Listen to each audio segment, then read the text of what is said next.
மனுநீதி சோழன் வரலாறு நமக்கு தெரியும். அது மாதிரி நீதி தவறாத ஆட்சியாளர்கள் பல பேர் இருந்திருக்கிறாங்க இந்த உலகத்துல. ஹசரத் உமர் பின் கத்தாப் அப்படின்னு ஒருத்தர், இஸ்லாத்தின் 2வது கலீஃபா இவர். அவருடைய ஆட்சி காலத்துல நடந்த ஒரு நிகழ்ச்சி. இந்த மன்னருக்கு ஒரு மகன், அவர் பேரு அபு ஷஹ்மா. அந்த மிசர் நாட்டு கவர்னர் அமர் பின் ஆஸ், அந்த மன்னருடைய மகன் கவர்னர் அவர்களுடைய கவனிப்புல இருந்தார். அந்த சமயத்துல ஒரு நாள் அவர் மதுபானா இருந்தனார். கவர்னருக்கு தெரிஞ்சு போச்சு. அவருக்கு தர்ம சங்கடமா போட்டுது. அவர் செஞ்சது மன்னருடைய மகன். கவர்னர் யோசனை பண்ணார். அவர் மெதுவா தன்னுடைய வீட்டுக்கு அழைச்சிட்டு வந்தார். அதிகமா அவரை கஷ்டப்படுத்தாம ஒரு சின்ன தண்டனை கொடுத்து பிரச்சனையை தீர்த்துட்டார். ஏதோ பேருக்கு ஒரு தண்டனை, அவ்வளவுதான். இது நடந்து கொஞ்ச நாள் கழிச்சு மன்னருக்கு இந்த விஷயம் தெரிஞ்சு போச்சு. தன்னுடைய மகன்கிறதுனால கவர்னர் லேசான தண்டனையோட விட்டுட்டார் அப்படிங்கறத புரிஞ்சுக்கிட்டார். உடனே கவர்னருக்கு தகவல் அனுப்பினார். அமர் பின் ஆஸ் அவர்களே, என்னுடைய மகன் மதுபானம் அருந்தி இருக்கிறான். அது உங்களுக்கு தெரிஞ்ச உடனே தண்டனை கொடுத்திருக்கிறீங்க. கலீஃபாவின் மகன்கிற காரணத்தினால குறைவான தண்டனையை கொடுத்ததாக கேள்விப்படுறேன். இது ஷரியத்தின்படி மாபெரும் குற்றம். உங்களுடைய நடத்தையும் மன்னிக்க கூடியதல்ல. இந்த கடிதம் கண்ட உடனே மகன் அபு ஷஹ்மாவை மதீனாவுக்கு அனுப்பி வைக்க வேண்டியது அப்படின்னு கடிதம் எழுதினார். அதை பார்த்தார் கவர்னர். உடனே கலீஃபாவின் மகனை மதீனாவுக்கு அனுப்பி வச்சார். மன்னர் முன்னாடி நீதி விசாரணை நடக்குது. தன்னுடைய மகனுக்கு சவுக்கடி வழங்கும்படியா உத்தரவிடுறார் ஹசரத் உமர் பின் கத்தாப். தண்டனை நிறைவேற்றப்பட்டது. கூடியிருந்தவர்கள்லாம் ஐயா கொஞ்சம் கருணை காட்டுங்க அப்படின்னு சொல்லி மன்னர் கிட்ட வேண்டிக்கிட்டாங்களாம். இந்த வேண்டுகோளை மன்னர் ஏத்துக்கல. நீதியின் முன்னால் தந்தை மகன் அன்பு நேசம் உறவு இந்த முறைகளை எல்லாம் கவனிக்க முடியாது. குற்றம் செஞ்சவர் தண்டிக்கப்பட வேண்டியவர், அவர் யாரா இருந்தாலும் சரி அப்படின்னாராம். எல்லா ஆட்சியாளர்களுமே கவனிக்க வேண்டிய ஒரு செய்தி இது. அவர் ஒரு நாள் தன்னுடைய அரசாங்க கணக்கு வழக்குகளை பார்த்துட்டு இருக்கிறார். அந்த சமயத்துல அவரை பார்க்க ஒரு பெரிய மனிதர் வந்தார். இவர் தன்னுடைய சொந்த வேலை காரணமா வந்திருக்கிறார் அப்படிங்கறத அவர் புரிஞ்சுக்கிட்டார். உடனே அது வரைக்கும் எரிஞ்சுகிட்டு இருந்த விளக்க அணைச்சிட்டு இன்னொரு விளக்க ஏற்றி வச்சுக்கிட்டாராம். இந்த செயலுக்கு என்ன காரணம்னு கேட்டிருக்கிறார் வந்தவர். இதுக்கு அவரு சொன்னார், ஐயா நீங்க வந்த போது இங்க எரிஞ்சுகிட்டு இருந்தது அரசாங்க விளக்கு, இப்ப எரியறது சொந்த விளக்கு. சொந்த விஷயங்களை பேசுறப்போ அரசாங்க பணத்தை செலவு பண்ணக்கூடாது, அதனாலதான் விளக்க மாத்தினேன் அப்படின்னாராம். இப்படிலாம் பல பேர் இந்த உலகத்துல இருந்திருக்கிறாங்க. ஆனா இப்ப எல்லாம் பல பேர் அப்படி இருக்கிறது இல்ல. ஒருத்தர் அப்படிதான் அரசாங்க விஷயங்களை பார்த்துக்கிட்டு உட்கார்ந்து இருக்கிறார். அந்த சமயத்துல ஒரு பெரிய தொழில் அதிபர் அவரை பார்க்க வந்திருக்கிறார். இவரு சடார்னு எழுந்திருச்சு எரிஞ்சுகிட்டு இருந்த விளக்க அணைச்சுட்டார். எங்கும் ஒரே இருட்டு. ஏன் விளக்க அணைச்சுட்டீங்கன்னு கேட்டிருக்கிறார் வந்தவர். இங்க நடக்கிறது மத்தவங்க கண்ணுல பற்றக்கூடாது அப்படிங்கறதுக்காக தான் விளக்க அணைச்சேன். நீங்க கொண்டு வந்திருக்கிறத அப்படி ஒரு ஓரமா வச்சுட்டு போடுங்க, அதுக்கப்புறமா விளக்க போட்டு நான் எடுத்துக்கிறேன் அப்படின்னாராம் இவர். ஒரு ஊர்ல ஒரு பெரியவர் இருந்தார். அவரு ஒரு கோடீஸ்வரர். நிறைய நல்ல காரியங்கள்லாம் செஞ்சுக்கிட்டு இருந்தார். அவரை தேடி நிறைய பேர் வருவாங்க. இவரும் தன்னால முடிஞ்ச உதவியை அவங்களுக்கு செய்வார். ஒரு சமயம் 3 பிச்சைக்காரர்கள் இவரை தேடி வந்தாங்க. ஏதாவது பொருள் உதவி பெறலாம்னு நினைச்சு 3 பேரும் ஒரே நேரத்துல வரல, தனித்தனியா வந்தாங்க. முதல் பிச்சைக்காரன் காலையில வந்தான். இவர் முன்னாடி நின்னான். ஐயா எனக்கு 5 ரூபா வேணும், தயவு பண்ணி கொடுங்க அப்படின்னு கேட்டான். இவன் அப்படி கேட்டதான் அவருக்கு கோவம் வந்துட்டுது. என்ன இது, நான் ஏதோ உங்ககிட்ட கடன் பட்டிருக்கிறது மாதிரியும் அதை திருப்பி கொடுன்னு கேக்குறது மாதிரியும் இருக்குது. இவ்வளவு அதிகாரத்தோட பிச்சை கேட்கிறேன், எவ்வளவு துணிச்சல் உனக்கு 5 ரூபாயெல்லாம் தர முடியாது, இந்த 2 ரூபா எடுத்துட்டு ஓடு அப்படின்னு சொல்லி ஒரு 2 ரூபாயை தூக்கி எறிஞ்சார். அவன் அதை எடுத்துக்கிட்டு அங்கிருந்து போயிட்டான். அடுத்தபடியா மத்தியானமே ஒரு பிச்சைக்காரன் வந்தான். இவன் எப்படி கேட்டான் தெரியுமா? ஐயா 10 நாளா ஒருவேளை உணவு கூட சாப்பிடல, தயவு பண்ணி எனக்கு உதவி பண்ணுங்கன்னா. உனக்கு எவ்வளவு வேணும்னு கேட்டார். நீங்களா பார்த்து எவ்வளவு கொடுத்தாலும் அது எனக்கு போதும்னா. இந்தா 10 ரூபா, இதை வச்சுக்கோ, ஏதாவது வாங்கி சாப்பிடுனார். அவன் அந்த 10 ரூபாய வாங்கிட்டு போயிட்டான். அதுக்கப்புறமா சாயந்தரமா 3வது பிச்சைக்காரன் வந்தான். இவன் கேட்ட விதம் எப்படி தெரியுமா? மகாராஜா, உங்களுடைய உயர்ந்த குணத்தை பத்தி நான் நிறைய கேள்விப்பட்டிருக்கிறேன், அதனால உங்களை பார்த்து தரிசனம் பண்ணிவிட்டு போகலாம்னு வந்தேன். அற வழியில வாழ்ந்து கொண்டிருக்கிற நீங்கள் தான் கண்கண்ட தெய்வம் அப்படின்னா. உடனே அந்த பெரியவர் என்ன சொன்னார் தெரியுமா? ஐயா தயவு பண்ணி உட்காருங்க, நீங்க ரொம்ப களைச்சு போய் வந்திருக்கிறீங்க, முதல்ல சாப்பிடுங்க, மத்ததெல்லாம் அப்புறம் பார்க்கலாம்னு சொல்லி அவனை உட்கார வச்சு சாப்பாடு போட்டார். அவன் சாப்பிட்டு முடிச்சான். அதுக்கப்புறம் இவர் கேட்டார், இப்ப சொல்லுங்க நான் என்ன பண்ணணும் உங்களுக்குன்னார். அந்த பிச்சைக்காரன் இந்த அன்புக்கு நிகழ்ந்து, ஐயா பசியோட வந்தேன், அறுசுவை விருந்தே படைச்சுட்டீங்க, அது போதும், எனக்கு வேற எதுவும் தேவையில்லை, நீங்க என் பேர்ல காட்டுற அன்பை நான் எப்பவும் மறக்க மாட்டேன், உங்களுக்கு எல்லாம் நல்லபடியா நடக்கும், உங்களுக்கு ஒரு குறையும் வராதுன்னா. இவனுடைய பரிவான இந்த வார்த்தைகள் அவர் மனசை தொட்டுது. அவன் பேர்ல இருந்த அன்பு பல மடங்கு அதிகமாச்சு. அதோட விளைவு என்ன தெரியுமா? இத பாருப்பா, இனிமே நீ வெளியில எங்கேயும் போக வேணாம், இங்கேயே இருந்துருன்னார். தன்னுடைய பங்களாவுக்கு பக்கத்திலேயே அந்த ஆளுக்கு ஒரு வீடும் கட்டி கொடுத்தார். கடைசி வரைக்கும் அந்த ஆளை தனக்கு பக்கத்திலேயே வச்சுக்கிட்டார். இந்த கதைய சுவாமி சிவானந்தர் சொல்லியிருக்கிறார். இறைவன் அந்த கோடீஸ்வரன் மாதிரியாம். அந்த 3 வகையான பிச்சைக்காரர்களும் 3 வகையான பக்தர்களும். இன்றைக்கு உள்ள பக்தர்கள்லாம் இந்த 3 வகையில ஒரு வகையை சேர்ந்தவங்களா தான் இருப்பாங்க. முதல் வகை தான் அதிகமா இருக்கும், மூன்றாவது வகை ரொம்ப அபூர்வம். நம்ம ஊர் பக்கம் ஒரு பெரியவர் இருந்தார். அவர் செலவு பண்ண பயப்படுவார். ஒரு பைசா ஒருத்தருக்கு கொடுக்கறதுனால ரொம்ப யோசனை பண்ணுவார். இவரை தேடிட்டு ஒரு நாள் சில பிச்சைக்காரங்கள்லாம் வந்தாங்க. ஐயா, நாங்கெல்லாம் சேர்ந்து ஒரு பிச்சைக்காரர்கள் சங்கம்னு ஆரம்பிக்கிறோம். அதுக்கு நீங்க ஒரு 1000 ரூபாய் நிதி உதவி பண்ணுனா தேவையில்லைன்னாங்க. அதெல்லாம் ஒன்னும் கொடுக்க முடியாது, அவ்வளவு பணம் எல்லாம் என்கிட்ட கிடையாதுன்னு விட்டார் அவர். சரி, ஒரு 100 ரூபாயாவது கொடுங்களே அப்படின்னு கேட்டிருக்கிறாங்க. அதுவும் முடியாதுன்னார். இவங்க இன்னமும் இறங்கி வந்தாங்க. சரி, ஒரு 10 ரூபாயாவது கொடுங்க அப்படின்னு கேட்டு பார்த்தாங்க. அதெல்லாம் கிடையாதுன்னு ஒரே முடிவா சொல்றாரு அவர். கடைசியா ஒரு 10 காசாவது கொடுங்க சார், வாங்கிட்டு போறோம் அப்படின்னு கேட்டார் ஒருத்தர் இந்த கும்பல்ல இருந்து. அது கூட என்கிட்ட கிடையாதுன்னு ரொம்ப துல்லியமா சொல்லிவிட்டார் அந்த பெரிய மனிதர். அதாவது எதுவுமே கொடுக்க முடியாது, நீங்க போயிட்டு வாங்கன்னு விட்டார். அப்ப இந்த கும்பல்ல இருந்து ஒருத்தர் சொன்னார், சரி நீங்க எதுவுமே தர முடியாதுங்கிறீங்க, அப்படின்னா ஒண்ணு செய்யுங்களேன்னாங்க. என்ன செய்யணும்னார். பேசாம நீங்களும் எங்க சங்கத்துல ஒரு மெம்பரா சேர்ந்துருங்க அப்படின்னாங்களாம். இப்படி இருக்கிற மனிதர்கள் அதிகம். அதனால இந்த 3 பிச்சைக்காரர்கள் அப்படிங்கிற இந்த கதையிலிருந்து நாம புரிந்து கொள்ள வேண்டியது, எப்படி பேசணும், எப்படி பக்தி செலுத்தணும், எப்படி இந்த உலகத்துல வாழணும் அப்படிங்கிற கருத்து பூராவும் இந்த அறவுரையிலிருந்து நாம புரிந்து கொள்ளலாம். ஒரு சாலையில போக்குவரத்து நெரிசல், ஒருத்தர் அடிபட்டு கிடக்கிறார். கூட்டத்துல ஒருத்தர் கத்துறார், உடனே ஆம்புலன்ஸுக்கு போன் பண்ணுங்க அப்படின்னு. ஒருத்தர் ஓடி போய் தகவல் கொடுக்கிறார். கொஞ்ச நேரத்துல ஆம்புலன்ஸ் வருது. அடிபட்டவரை கொண்டுட்டு போய் ஆஸ்பத்திரியில சேர்க்குது. அங்க அவசர வைத்தியம், அவர் பொழைச்சுக்கிறார். ஆம்புலன்ஸுங்கிற ஒரு வசதி இல்லைன்னா அவரை அவ்வளவு சீக்கிரத்துல ஆஸ்பத்திரிக்கு கொண்டுட்டு போக முடியுமா? ஆபத்துக்கு உதவுகிற நண்பர் மாதிரி இந்த ஆம்புலன்ஸ். அந்த காலத்துல போர்கள் அதிகம், அதுல அடிபடுறவங்களும் அதிகம். அடிபட்டு கிடக்கிற போர் வீரர்களை அவசரமா மருத்துவர்கிட்ட கொண்டுட்டு போகணும். எப்படி கொண்டுட்டு போறது? ஒரு கனமான துணிய தூளி மாதிரி கட்டுவாங்க. குழந்தைகளை தூங்க வைக்கிறதுக்காக துணியில தொட்டில் கட்டுறோம்ல, அது மாதிரி அந்த தூளியில அடிபட்டவங்களை படுக்க வைப்பாங்க. அப்படியே தூக்கிட்டு போவாங்க. அதுக்கப்புறம் தான் மருத்துவ சிகிச்சை. இதுதான் ஆரம்ப காலத்துல நடந்துகிட்டு இருந்தது. இதுல என்ன ஒரு சிரமம்னா, அவசரமா கொண்டுட்டு போய் சேர்க்க முடியாது. அதனால பாதி வழியிலேயே அவங்க போய் சேர்ந்துருவாங்க பல பேர்.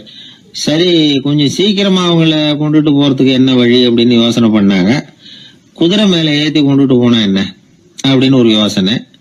அது மாதிரியே செஞ்சு பார்த்தாங்க. அது இன்னமும் ஆபத்தா போட்டுது.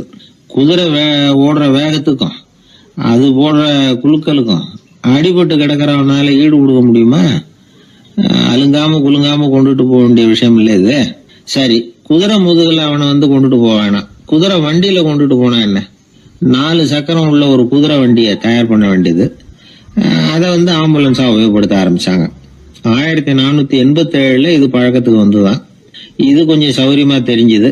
அதனால 1792 வரைக்கும் இந்த முறைதான் நீடிச்சுதான். ஒரு பிரெஞ்சு மருத்துவர், அவர் பேர் பேரன் டொமினிக். அவர் என்ன பண்ணாருன்னா, குதிரை வண்டியில படுக்கை வசதியை ஏற்படுத்தினார். முதல் உதவி செய்யறதுக்கு தேவையானதையெல்லாம் அதுல வச்சார். எங்கேயாவது ஒருத்தர் காயம் போட்டிருக்காருன்னு தெரிஞ்சதுன்னா அங்கேயே போய் வேண்டிய உதவிகளை பண்ணார். தன்னார்வ தொண்டர்களையும் இந்த பணியில அவர் ஈடுபடுத்தினாராம். 1864 ஜெனீவா ஒப்பந்தம் ஏற்பட்டது இல்லையா, அப்பதான் ஆம்புலன்ஸ் சர்வீஸுக்கு மோட்டார் வாகனங்களையும் பயன்படுத்தலாம் அப்படின்னு முடிவு பண்ணிருக்கிறாங்க. அந்த சமயத்துல இன்னொரு விதமான ஆம்புலன்ஸ் சேவையும் நடந்துதான். அதாவது ராட்சத பலூன்கள் இருக்குல்ல, அதையெல்லாம் ஆம்புலன்ஸா பயன்படுத்தி இருக்கிறாங்க. முதல் தடவையா அமெரிக்காவில 1930 தான் ஒரு முழுமையான ஆம்புலன்ஸ் வாகனம் நடமாட ஆரம்பிச்சுதான். அதாவது அதுல ஆக்சிஜன் சிலிண்டர் இருக்கும், ட்ரிப்ஸ் மாதிரி அவசர தேவை உபகரணங்கள் இருக்கும், ஒரு மருத்துவர் இருப்பார், ஒரு நர்ஸ் இருப்பாங்க. இப்படிப்பட்ட ஒரு ஆம்புலன்ஸ் வசதி வந்த பிறகுதான் பல உயிர்களை காப்பாற்றக்கூடிய ஒரு நல்ல வாய்ப்பு ஏற்பட்டது. இப்பெல்லாம் இந்த ஆம்புலன்ஸ் சேவை எவ்வளவோ முன்னேற்றம் கண்டிருக்கு. மோட்டார் வாகனம் மட்டும் இல்ல, படகு, ஹெலிகாப்டர், விமானங்கள் இதெல்லாம் கூட இப்ப இந்த பணிக்கு ரொம்ப உபயோகமா இருக்கு. ஆபத்துல இருக்கிற ஒரு மனுஷனை பார்த்துட்டா உடனே அவனை காப்பாத்தணுங்கிற எண்ணம் இன்னொரு மனுஷனுக்கு ஏற்படத்தான் செய்யுது. அதனாலதான் காலம் ஏதோ கொஞ்சம் ஒழுங்கா ஓடிட்டு இருக்குது. ஒரு ஊர்ல ஒரு குரு இருந்தார். ஒரு நாள் அவரை தேடிட்டு ஒருத்தன் வந்தான். உனக்கு என்ன வேணும்னு கேட்டார் குரு. எனக்கு ஞான தெளிவு வேணும், அதுக்கு உங்க உபதேசம் எனக்கு தேவைன்னா. உபதேசம் வேணும்னா அதை பெற்றுக்கொள்ளுகிற அளவுக்கு தகுதி உள்ளவனா உன்னை தயார்படுத்திக்கணுமேன்னார். அதுக்கு நான் என்ன செய்யணும் சொல்லுங்கன்னா, முதல்ல நீ செய்ய வேண்டியது என்னன்னா, உங்ககிட்ட இருக்கிற எல்லா கெட்ட குணங்களையும் விட்டுட்டு 1 வருஷம் கழிச்சு வா அப்புறம் பார்க்கலான்னாரு. அவ்வளவுதானே, சரின்னு சொல்லிவிட்டு அவன் போயிட்டான். ஒரு வருஷம் கழிச்சு வந்தான். அவன் அங்க வந்து சேர்ந்த சமயத்துல அந்த ஆசிரமத்தின் மண் தரைய ஒரு வேலைக்காரன் பெருக்கி சுத்தம் பண்ணிட்டு இருக்கிறான். அந்த மண் தரையிலிருந்து எழுந்த புழுதி அதிகமா இருந்தது. அது காத்துல கலந்தது. சீடனையே மறைக்கிற அளவுக்கு ஆயிட்டுது. ஒரே புழுதி மயம். சீடனுக்கு கோபம் வந்துட்டுது. அந்த வேலைக்காரனை அடிக்கிறதுக்காக கைய வாங்கிட்டு போனான். அவன் ஓடி போய் குரு கிட்ட சொல்லிவிட்டான், குருவே, உங்க உத்தரவுப்படிதான் நான் தரையை சுத்தம் பண்ணேன், ஆனா அந்த ஆளு என்ன அடிக்க வர்றான் அப்படின்னா. குரு பார்த்தார், அந்த சீடனை கூப்பிட்டார். இத பாருப்பா, உன்னுடைய எண்ணங்கள்ல பாம்பு புகுந்துட்டுது, அதையெல்லாம் விரட்டி அடிச்சு விட்டு ஒரு வருஷம் கழிச்சு வா, அதுக்கப்புறம் பார்க்கலான்னுட்டார். சீடன் யோசனை பண்ணான். சரின்னு சொல்லிட்டு போயிட்டான். ஒரு வருஷம் கழிச்சு மறுபடியும் வந்தான். இப்போ அவன் வர்ற சமயத்துல அந்த வேலைக்காரன் என்ன பண்ணான் தெரியுமா? குரு கட்டளைப்படி தரையை பெருக்கினான். அப்புறம் அந்த புழுதியை எடுத்து வேணும்னே அந்த சீடன் மேல தூவனான். அவ்வளவுதான். சீடனுக்கு மகாகோவம் வந்துட்டுது. அந்த வேலைக்காரனை பிடிச்சி கண்ணாமண்ணான்னு திட்டிவிட்டான். வேலைக்காரன் குரு கிட்ட ஓடனான். ஐயா, அந்த ஆளு வாய்க்கு வந்தபடியெல்லாம் திட்டுறான் அப்படின்னா. குரு பார்த்தார்.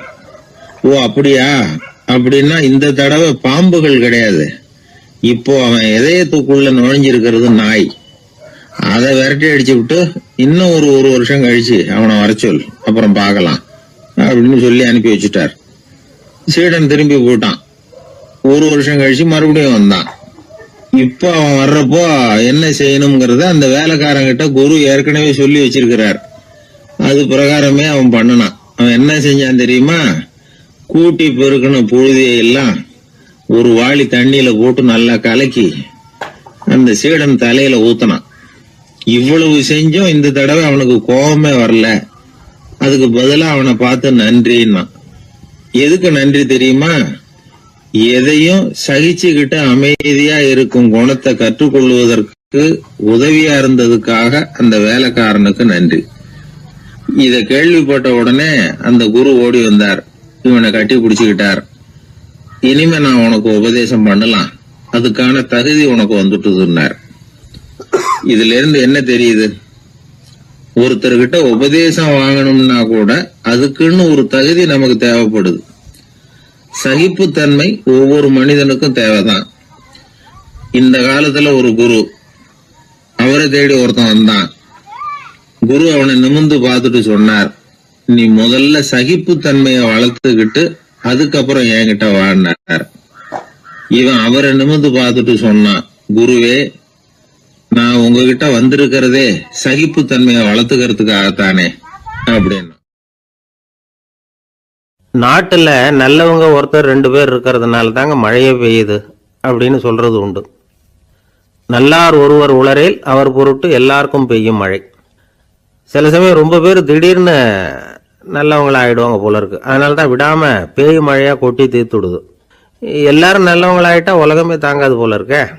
அப்பப்போ ஒருத்தர் 2 பேர் நல்லவங்களாகணும். அப்பதான் சீரா மழை பெய்யும். மாசத்துக்கு 3 பேர் நல்லவங்களானா மாதம் மும்மாரி பொழியும். இதெல்லாம் வேடிக்கை பேச்சு. இப்போ இதெல்லாம் ஒரு பக்கம் இருக்கட்டும். இப்போ விஷயத்துக்கு வருவோம். ஒரு கும்பல்ல நல்லவன் யாரு அப்படிங்கறத எப்படி கண்டுபிடிக்கிறது? இதுக்கு ஒரு வேடிக்கை கதை உண்டு. என்னுடைய நண்பர் ஒருத்தருக்கு அவங்க பாட்டியம்மா சொன்ன கதையா இது.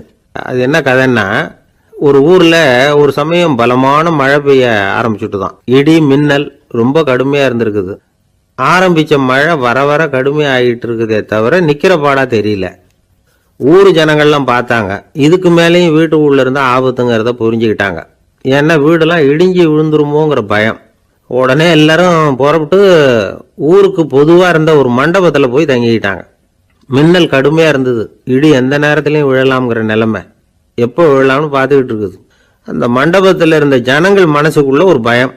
நம்ம கூட்டத்துல யாராவது ஒரு கெட்டவன் பாவம் பண்ணவன் இருந்தா கூட இடி வந்து இந்த மண்டபத்துல விழுந்துரும், அது எல்லாருக்கும் ஆபத்து அப்படின்னு நினைச்சாங்க. சரி, இதுக்கு என்ன பண்ணலாம் அப்படின்னு யோசனை பண்ணாங்க. அந்த கூட்டத்தில் ஒரு பெரியவர் இருந்தார். அவரு ஒரு யோசனை சொன்னார். இதை பாருங்க, அதுக்கு ஒரு வழி இருக்கு. அதோ எதிர்த்தாப்புல கொஞ்சம் தூரத்தில் ஒரு உயரமா மரம் ஒன்று இருக்கு பாருங்க. பொதுவாக இடி வந்து சுலபமாக விழறது அது மாதிரி உயரமான மரத்துல தான்.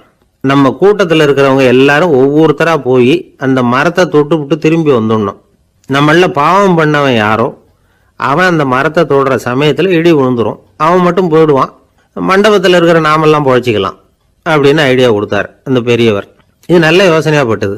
எல்லாரும் ஒத்துக்கிட்டாங்க. ஒவ்வொருத்தரா போய் அந்த மரத்தை தொட்டு விட்டு திரும்பி வந்தாங்க. இடி எதுவும் விழல. இன்னமும் பாவம் பண்ண ஆசாமி அதை போய் தொடலை போல இருக்கு அப்படின்னு நினைச்சுக்கிட்டாங்க. ஒவ்வொருத்தரா போறாங்க, எல்லாரும் போய் தொட்டுவிட்டு வந்தாச்சு. இன்னும் ஒரே ஒரு ஆசாமி தான் பாக்கி. கடைசியா இருந்த அந்த ஆள் பயந்துட்டான். இது வரைக்கும் இடி விழலைன்னா இப்ப என்ன அர்த்தம்? இப்ப நாம தான் பாக்கி, நாம தான் தப்பு பண்ண ஆள் போல இருக்கு அப்படின்னு நினைச்சுட்டான்.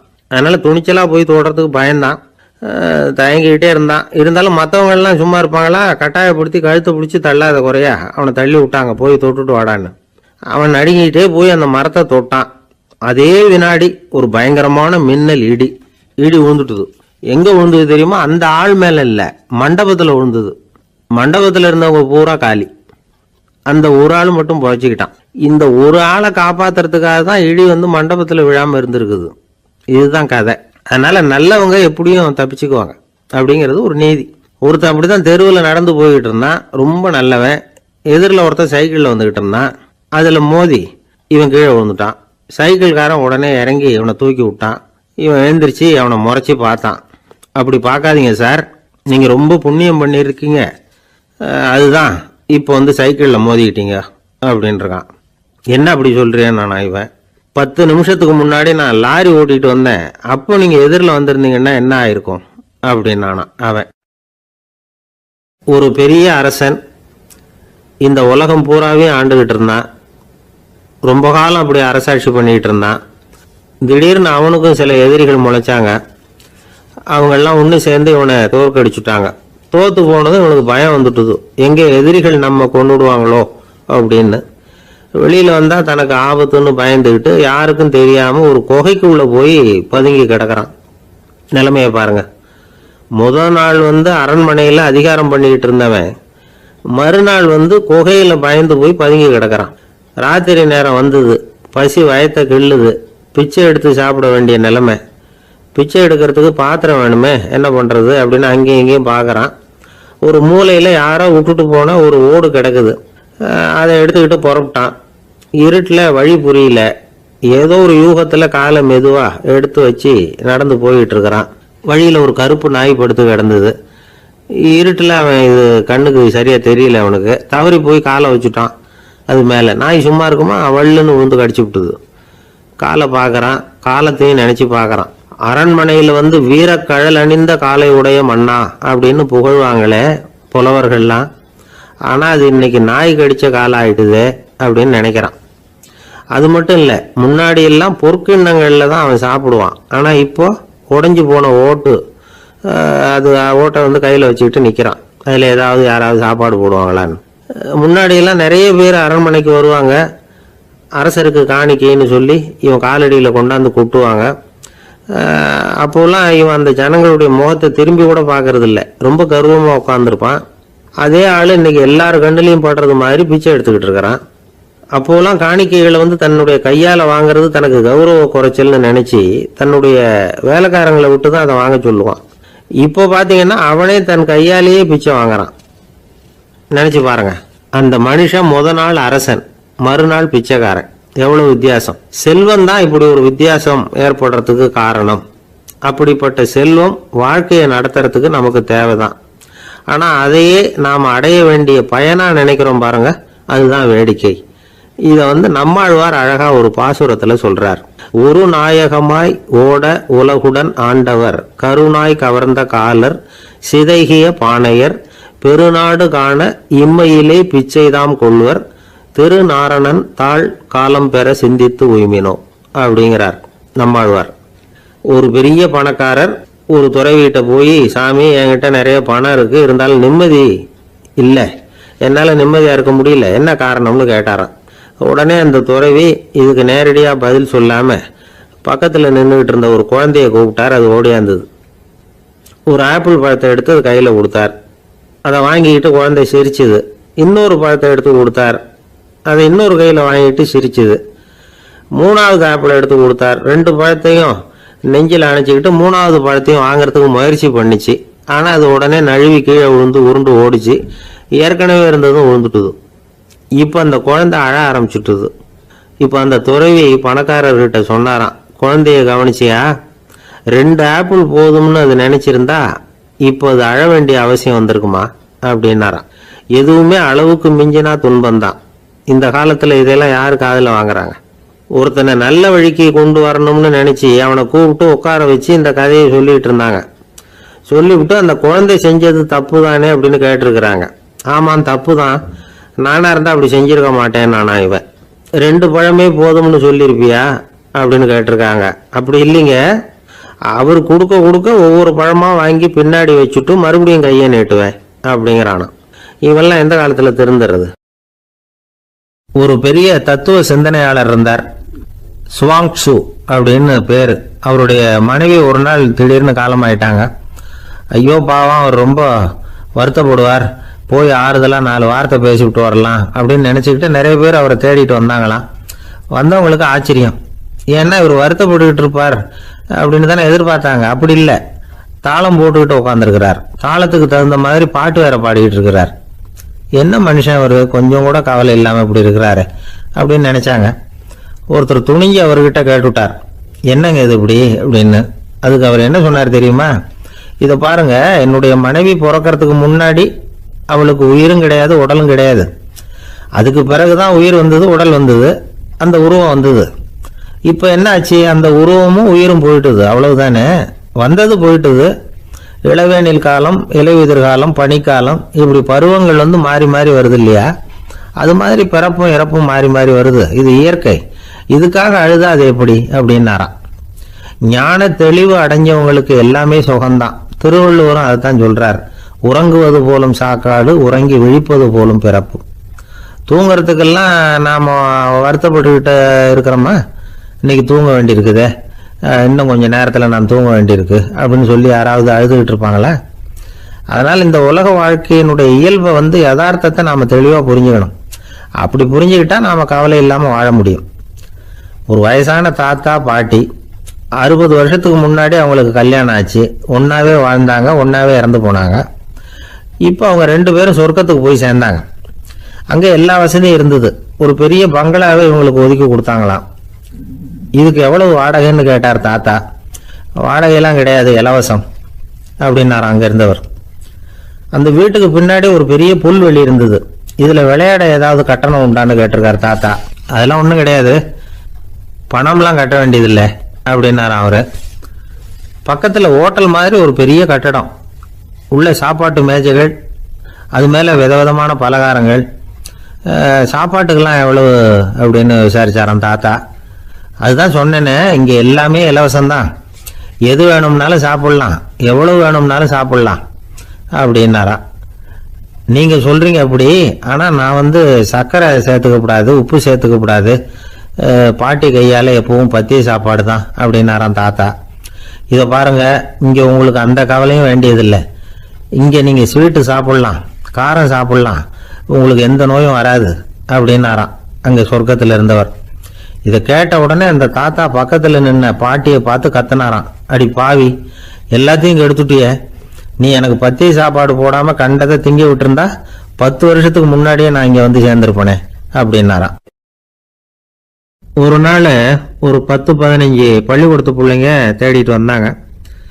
உங்களை பார்த்துட்டு தான் போகணும், அதுக்காக தான் வந்திருக்கோம்னாங்க. என்ன விஷயம்னு கேட்டோம். நாங்கள்லாம் கூடி ஒரு முடிவு பண்ணியிருக்கிறோம், அதை உங்ககிட்ட சொல்லணும் அப்படின்னாங்க. அதுவும் ஒரு வாண்டு பையன் அதை சொன்னான். என்ன முடிவு அது அப்படின்னு கேட்டோம் ரொம்ப ஆர்வமாக.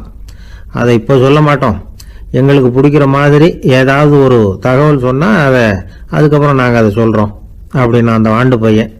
சரி, சின்ன பையன்கிட்ட இன்னைக்கு வசமாக மாட்டிக்கிட்டோம் அப்படின்னு நினச்சிக்கிட்டு அவங்களுக்கு தகுந்த மாதிரி ஒரு கதை சொல்ல ஆரம்பித்தோம். அது என்ன கதைன்னா, ஒரு பெரிய காடு, அதில் பலவிதமான மிருகங்கள். அந்த காட்டுக்கு ஒரு சிங்கம் தான் ராஜா. எப்பவும் காட்டுக்கு அது தானே ராஜா. ஒரு பெரிய யானைக்கு இது பொறுக்கலை. என்ன இது, எப்போ பார்த்தாலும் இங்கே சிங்கத்துக்கே ராஜா பதவி கிடைக்குது, நான்லாம் எவ்வளவு பலசாலியாக இருக்கிறேன், அப்படி இருந்தும் எனக்கு அந்த பதவி கிடைக்கலையே அப்படின்னு தனக்குள்ளே பொறுமிக்கிட்டே இருந்தது. ராஜா பதவியை நினச்சி ரொம்ப ஏக்கம், அதுக்கு பதவி மோகம். இந்த சமயம் பார்த்து ஒரு குள்ள நெறி கூட்டம் அதை தேடிட்டு வந்தது. ஐயா பெரியவங்களே, நீங்கள் இந்த காட்டுக்கு ராஜாவாக இருக்க ஆசைப்படுறீங்க, அதில் ஒன்றும் தப்பு இல்லை. ஆனால் அதுக்கு முன்னாடி நீங்கள் எங்கள் கூட்டத்துக்கு கொஞ்ச நாள் தலைவராக இருங்க, அதாவது ராஜாவாக இருங்களேன், உங்களுக்கும் ஒரு ட்ரைனிங் கிடைச்சது மாதிரி இருக்கும் அப்படின்னு சொல்லியிருக்குது இந்த கூட்டம், குள்ளநெறி கூட்டம். இதை கேட்ட உடனே யானைக்கு ரொம்ப சந்தோஷம் தாங்கலை. அதுதான் எப்போன்னு பதவிக்காக காத்துக்கிட்டு இருக்குதே. இருந்தாலும் கொஞ்சம் பிகுவோட, சரி நீங்கள்லாம் இவ்வளோ தூரம் என்ன தேடிட்டு வந்து கேட்கறதுனால மறுக்க முடியல அப்படின்னு ரொம்ப ஏதோ அவளுக்கு சிரமப்பட்டு ஒத்துக்கிறது மாதிரி ஒத்துக்கிட்டது. ஏதோ உங்கள் ஆசைக்கு கட்டுப்படுறேன், கொஞ்ச நாள் உங்கள் கூட்டத்துக்கு ராஜாவாக இருக்கிறதுக்கு சம்மதிக்கிறேன் அப்படின்னுது. உடனே அந்த யானை ராஜ நடை போட ஆரம்பிச்சிட்டுது. யானை சாதாரணமாக நடந்தாவே எப்படி இருக்குங்கிறது நமக்கு தெரியும். அதுவே ராஜ நடை நடந்தால் எப்படி இருக்கும் கற்பனை பண்ணி பாருங்க.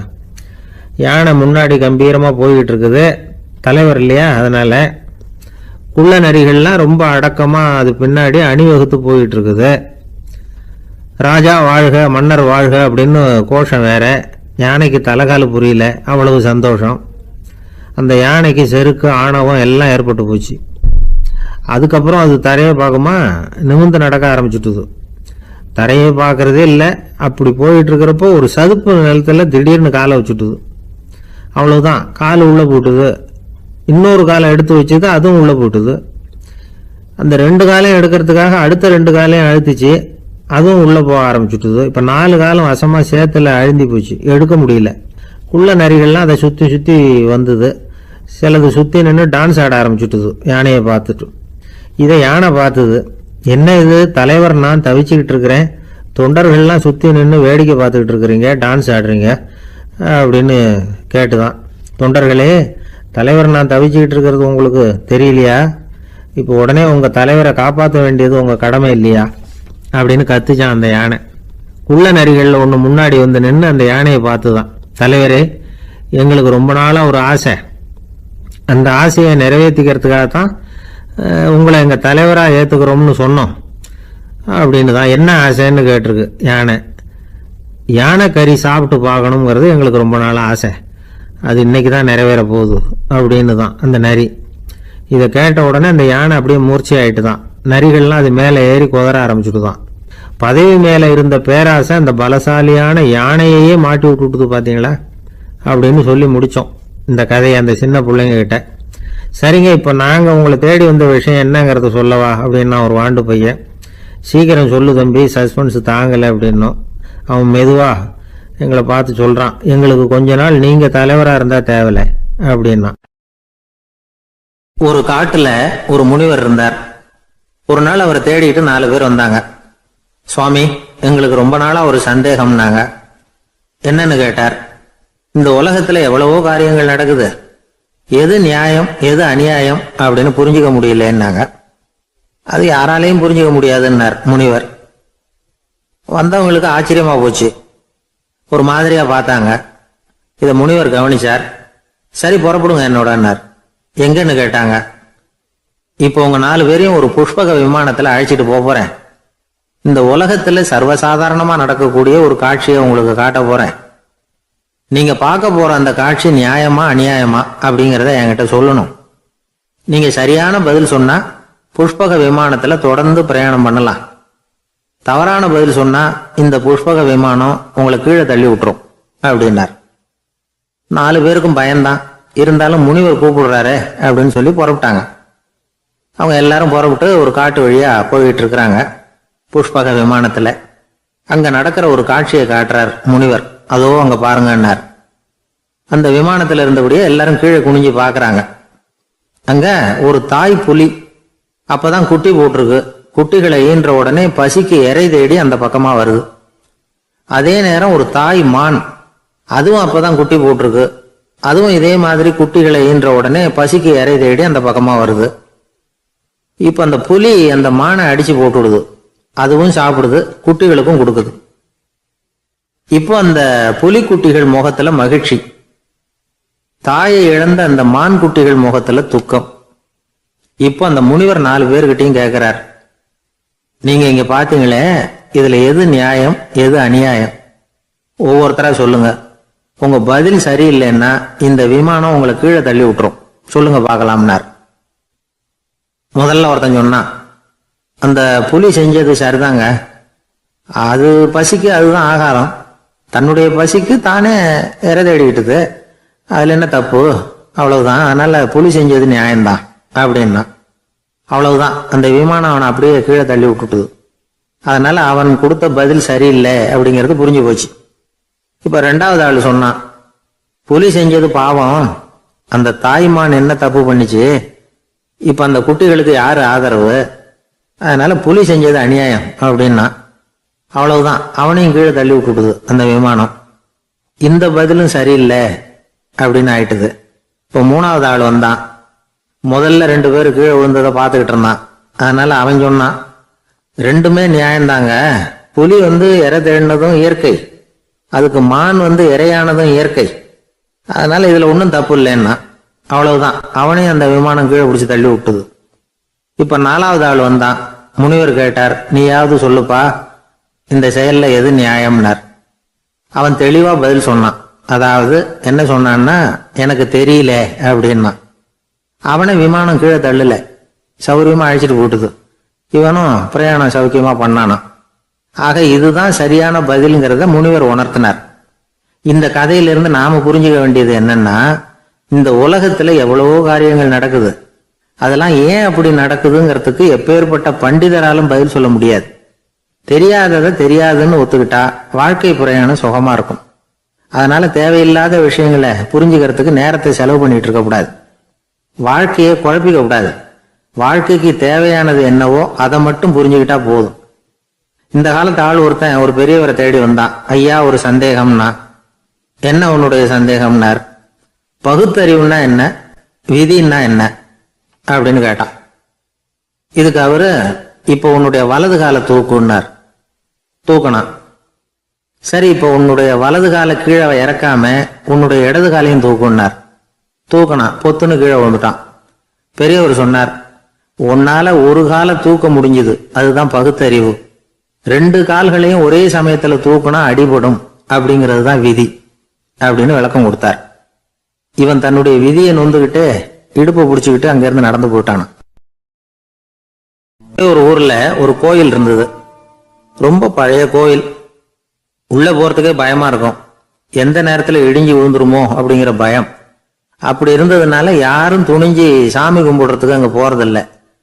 கோயிலுக்கு வர்ற கூட்டம் கொஞ்சம் கொஞ்சமா குறைய ஆரம்பிச்சுட்டுது. கோயில் நிர்வாகிகள் எல்லாரும் கூடி உட்காந்து பேசினாங்க. என்ன பண்ணலாம்னு யோசனை பண்ணாங்க. எந்த இடம் மோசமா இருக்கோ அந்த இடத்த பழுது பார்த்தாங்க. அங்க எங்க வர்ணத்தை பூசி கொஞ்சம் அழகுபடுத்தி பார்த்தாங்க. ஏதோ இந்த ஊர்ல கோயில்னு ஒண்ணு இருக்கு, அது மக்களுக்கு தெரியணும் அப்படிங்கிறதுக்காகத்தான் இப்படிலாம் பண்ணாங்க. இருந்தாலும் கோவில் இருக்கிற நிலைமை மக்களுக்கு தெரியும், அதனால அங்க வர்றது குறைச்சிக்கிட்டாங்க அவங்க. ஒரு கட்டத்துல யாருமே வர்றதில்ல, நிலைமை அந்த அளவுக்கு ஆயிட்டுது. மறுபடியும் கோவில் நிர்வாகிகள் கூட்டம் நடந்தது. இந்த கூட்டம் கூட கோயிலுக்கு உள்ள நடக்கல, இடிஞ்சு விழுந்துருமோங்கிற பயம். அதனால வெளியில தான் உட்காந்து கூட்டத்தை நடத்தினாங்க.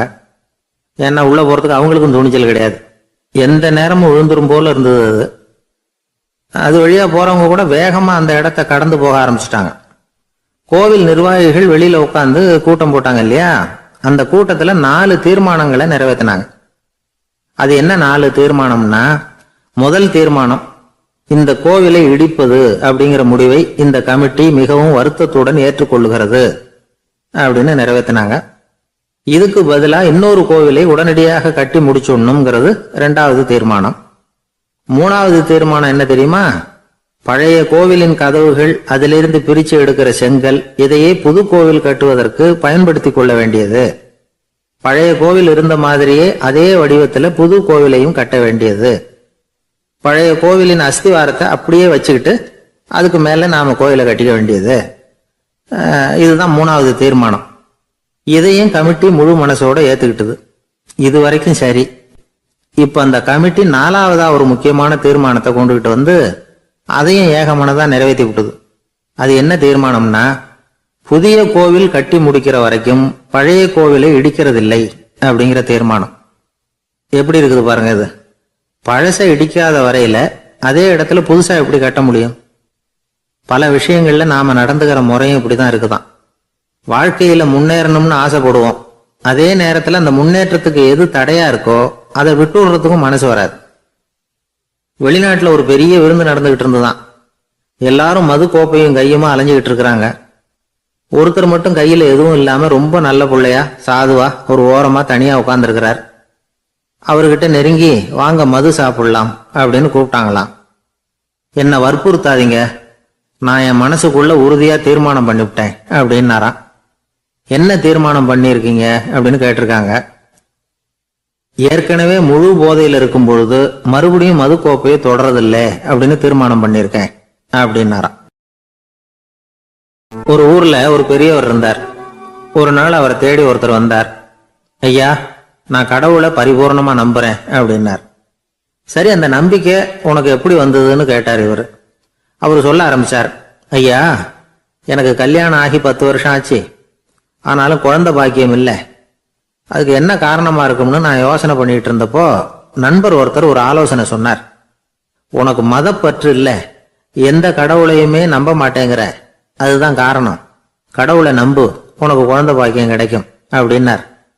அவர் அப்படி சொன்னாரே தவிர எனக்கு சந்தேகம்தான். இருந்தாலும் அவர் சொன்னபடியும் நடந்துதான் பார்ப்போமே அப்படின்னு முடிவு பண்ணேன். கடவுளை நம்ப ஆரம்பிச்சேன். அந்த வருஷமே அழகான ஆண் குழந்தை பிறந்தது. எல்லாம் இறைவன் அருள் அப்படின்னார். இவர் இப்படி சொன்னதை கேட்டதும் அந்த பெரியவர் சொன்னார். நீ சொல்றதெல்லாம் சரிதான். இருந்தாலும் இந்த காலத்துல எந்த ஒரு காரியமா இருந்தாலும் அதை சோதனை செஞ்சு பார்த்துட்டு தான் ஒரு முடிவுக்கு வந்து சேர முடியும். அறிவுபூர்வமான முடிவு அதுவா தான் இருக்கும். அறிவியல் சோதனைகள் அப்படித்தான். ஒரு குறிப்பிட்ட விஷயத்தை பத்தி எத்தனை தடவை சோதனை பண்ணாலும் ஒரே முடிவு தான் கிடைக்கணும். அதுதான் சரியா இருக்கும். அதனால இப்ப மறுபடியும் ஒரு சோதனைன்னார். என்ன செய்யணும் அப்படின்னு கேட்டார் இவர். கடவுள்கிட்ட ஒரு பெண் குழந்தை வேணும்னு கேளு. முதல்ல ஆண் குழந்தைய கொடுத்தது மாதிரியே இப்போ ஒரு பெண் குழந்தையையும் கொடுக்கறாரா பார்க்கலாம் அப்படின்னார். சரின்னு சொல்லி இவர் அதே மாதிரி முயற்சி பண்ணினார். அதுக்கப்புறம் அவரு இந்த பெரியவர்கிட்ட வரவே இல்லை. கொஞ்ச காலம் கழிச்சு இவரே அவரை தேடிட்டு போய் கதவை தட்டினார். அவர் கதவை திறந்தார். என்ன ஆச்சு, கடவுள் கண் திறந்தாரா அப்படின்னு கேட்டார். அவரு, அந்த சமாச்சாரம்லாம் நமக்கு வேணாம் சார். முதல் தடவை அது ஏதோ தற்செயலா ஏற்பட்ட ஒரு சாதகம். இப்ப நீங்க 2வது தடவை சொன்ன பிறகு தினமும் கடவுளை வேண்டிக்கிட்டு தான் இருக்கிறேன், ஒன்னும் நடக்கல அப்படின்னார் ரொம்ப விரக்தியா. ஒரே ஒரு தோல்வியில உங்க நம்பிக்கை எல்லாம் பறந்து போயிடுது பாத்தீங்களா அப்படின்னார் அந்த பெரியவர். எல்லாம் நல்ல விதமா நடக்கிற வரைக்கும் நம்பிக்கை, எதிர்பார்த்தது தோல்வியில முடிஞ்சுட்டுதுன்னா அவநம்பிக்கை. மற்றவர்கள் பேர்ல வைக்கிற நம்பிக்கை எந்த நேரத்திலையும் விவகாரமாகி விடக்கூடிய சாத்தியம் உண்டு. நாம நம்பிக்கை வைக்க வேண்டியது நம்ம கிட்ட தான். நமக்குள்ள இருக்கிறார் கடவுள். எனவே நம்ம பேர்ல நாம வைக்கிற நம்பிக்கை தான் உண்மையான கடவுள் பக்தி. நிபந்தனையற்ற நம்பிக்கையா அது இருக்கணும். எல்லாம் நல்லபடியா நடந்துகிட்டு இருந்தா எந்த முட்டாளுக்கும் நம்பிக்கை வரத்தான் செய்யும் அப்படிங்கிறது ஒரு பெரியவர் கருத்து. தியானத்தின் மூலமா தான் உனக்குள்ள ஆழமா தோண்டுனா உன்னுடைய அடி ஆழத்துல நம்பிக்கை வந்து அப்படி ஊற்றெடுக்கும், அதை பார்க்க முடியும் அப்படிங்கிறது பெரியவர்கள் சிந்தனை. ஒரு குழந்தை அப்பாவை பார்த்து என்னப்பா பண்றேன்னு கேட்டுதான். பிரார்த்தனை பண்ணிட்டு இருக்கிறேன்னாராம் அப்பா. பிரார்த்தனை பண்ணுனா என்ன கிடைக்கும் அப்படின்னு கேட்டுதான் குழந்தை. எல்லாம் கிடைக்கும் அப்படின்னாராம் அப்பா. நீ வச்சிருக்கிறிய பேனா அது கூட கிடைக்குமான்னு கேட்டுதான் குழந்தை. ஓ, கிடைக்குமேன்னு இருக்கார். அப்படின்னா அந்த பேனாவை என்கிட்ட கொடுத்துரு, நீ பிரார்த்தனை பண்ணி வேற பேனா வாங்கிக்கோ அப்படின்னு தான் அந்த குழந்தை. ஒரு வயசான பாட்டியும் தாத்தாவும் ஒரு பூங்காவில் உட்காந்து பேசிக்கிட்டு இருக்கிறாங்க. அவங்களுக்கு கல்யாணம் ஆகி 53 வருஷம் ஆச்சு. பிள்ளைங்கள்லாம் படிச்சு பெரிய பெரிய வேலையில இருக்கிறாங்க. பேரன் பேத்திகளும் நல்ல நிலைமையில இருக்கிறாங்க. இந்த தாத்தாவும் பாட்டியும் சிரிச்சு பேசிக்கிட்டு இருந்தத ஒரு பெரியவர் பார்த்தார். அவருக்கு ஆச்சரியமா இருந்தது. இந்த வயசுலயும் இவ்வளவு அந்யோன்யமா இவங்க பேசிக்கிட்டு இருக்கிறாங்களே அப்படின்னு நினைச்சார். சரி, நேரிலேயே கேட்டுருவோமே அப்படின்னு நினைச்சிட்டு கிட்ட போனார். உங்க மன வாழ்க்கையின் வெற்றிக்கான ரகசியம் என்ன அப்படின்னு கேட்டார். இதை கேட்டதும் அந்த தாத்தா சிரிச்சுக்கிட்டே பாட்டியை பார்த்தாராம். அதுக்கப்புறம் சொன்னாராம், நான் இந்த அம்மாவை கல்யாணம் பண்ணிட்டதுக்கும் எங்களுடைய இல்வாழ்க்கை இவ்வளவு நாளா பலம் குறையாம மகிழ்ச்சியா இருக்கிறதுக்கும் காரணம் ஒண்ணுதான். அது என்ன காரணம்னா, எங்களுக்கு இடையில பொதுவா நிறைய குறைகள் உண்டு, அதுதான் காரணம் அப்படின்னாராம். அவர் சொல்றது சரிதான் அப்படிங்கிறது மாதிரியே அந்த பாட்டியும் அவரை நிமிர்ந்து பார்த்தாங்களாம். இந்த பெரியவர் மறுபடியும் அந்த பாட்டியை பார்த்து அதே கேள்வியை கேட்டிருக்கார். உங்களுடைய நீண்டகால மன வாழ்க்கைக்கு கிடைச்ச வெற்றி எதனாலேன்னு சொல்ல முடியுமா அப்படின்னு கேட்டாராம். அவங்களும் சிரிச்சுக்கிட்டே பதில் சொன்னாங்களாம். என்ன பதில் தெரியுமா? சில பேரை நாம குறிப்பிட்ட பண்புகளுக்காக நேசிக்கிறோம், வேற சிலரை நாம அந்த பண்புகள் இல்லாத குறைகளுக்காகவே விரும்பி பழகிறோம் இல்லையா அப்படின்னு கேட்டுட்டு தலையை குனிஞ்சுக்கிட்டாங்களாம் அந்த பாட்டியம்மா. அவங்க அப்படி சொன்னதை கேட்டதும் இவருக்கு புதுசா ஞானம் பிறந்தது மாதிரி இருந்ததுதான். இதுதான் மனம் நிறைந்த மன வாழ்க்கை அப்படிங்கிறார் சுவாமி சின்மயானந்தர். பண்புகளை எப்படி நேசிக்க முடியுதோ அதே மாதிரி பண்புகள் இல்லாத குறைகளையும் நேசிக்க முடியும். மனசுதான் காரணம். ஒரு மேல்நாட்டு தம்பதி, அவங்களும் தாத்தா பாட்டி தான். அவங்க 2 பேரும் ஒரு பூங்காவில் உட்காந்து சிரிச்சு பேசிட்டு இருக்கிறாங்க. அதை ஒருத்தர் பார்த்தார். அவருக்கு ஆச்சரியம், இவ்வளவு காலம் ஆகி இந்த வயசுலயும் இப்படி அன்பா பேசிட்டு இருக்கிறாங்களே அப்படிங்கிற ஆச்சரியம். கிட்ட நெருங்கி போனாரு. கேட்டார், ஏன் தாத்தா உங்களுக்கு கல்யாணம் ஆகி எவ்வளவு வருஷம் ஆச்சுன்னார். 55 வருஷம் ஆச்சுன்னாராம் அவரு. இன்னமும் இவ்வளவு சந்தோஷமா இருக்கிறீங்களே, அதுக்கு என்ன காரணம்னு கேட்டிருக்கார். அதுக்கு என்ன காரணம்னா, இதுவரைக்கும் எங்களுக்குள்ள சண்டையே வந்தது இல்லை அப்படின்னாராம். அது எப்படி முடியும்னு கேட்டிருக்கார் இவர் ஆச்சரியமா. அந்த தாத்தா சொல்ல ஆரம்பிச்சாராம், பாருப்பா, எங்களுக்கு கல்யாணம் ஆன புதுசுல நானும் என்னுடைய மனைவியும் ஒரு குதிரை மேல ஏறி ஒரு காட்டு வழியா போய்கிட்டு இருந்தோம். கொஞ்ச தூரம் போனதும் அந்த குதிரை எடக்கு பண்ணிச்சு. நான் உடனே கீழே இறங்கி அந்த குதிரையை பார்த்து, இது உனக்கு முதல் தடவை அப்படின்னு மிரட்டலா சொல்லிவிட்டு ஏறி உட்கார்ந்தேன். மறுபடியும் போனோம். கொஞ்ச தூரம் குதிரை நல்லபடியா நடந்து போச்சு. மறுபடியும் எடக்கு பண்ண ஆரம்பிச்சுட்டுது. நான் கீழே இறங்கினேன். கையில இருந்த சாட்டையால ஓங்கி ஒரு அடி கொடுத்தேன். இது உனக்கு 2வது தடவை அப்படின்னு சொல்லிவிட்டு ஏறி உட்கார்ந்தேன். மறுபடியும் குதிரை கொஞ்ச தூரம் நல்ல விதமா நடந்து போச்சு. அப்புறமும் எடக்கு பண்ண ஆரம்பிச்சுட்டுது. அந்த சமயத்துல ஒரு ஆற்று பாலத்தை கடந்து போயிட்டு இருக்கிறோம். நான் கீழே இறங்கினேன். என்னுடைய மனைவியையும் கீழே இறங்க சொன்னேன். அந்த குதிரையை பிடிச்சி அப்படியே ஆத்துல தள்ளி விட்டுட்டேன். தள்ளி விட்டுட்டு, இது உனக்கு கடைசி தடவை அப்படின்னு சொன்னேன். அதை பார்த்ததும் என் மனைவி பதறி போயிட்டாங்க. போய், ஐயோ பாவம், என்ன இப்படி பண்ணிவிட்டீங்க, உங்களுக்கு மனசுல கொஞ்சம் கூட இறக்கமே இல்லையா அப்படின்னாங்க. நான் மெதுவா இவங்க பக்கம் திரும்பி, இது உனக்கு முதல் தடவை அப்படின்னு. அவ்வளவுதான், அன்னையில இருந்து இன்னைய வரைக்கும் ஒரு நாள் கூட எங்களுக்குள்ள சண்டையே வந்ததில்லை அப்படின்னு விளக்கம் கொடுத்தார் அந்த தாத்தா. ஒரு ஆளு வேகமா நடந்து போயிட்டு இருந்தான். அவன் வேகமா நடக்கிறதுக்கு காரணம் வெயில் காலம், காலில் செருப்பு இல்லை, மணல் பாதை, அதுதான் வேகம்.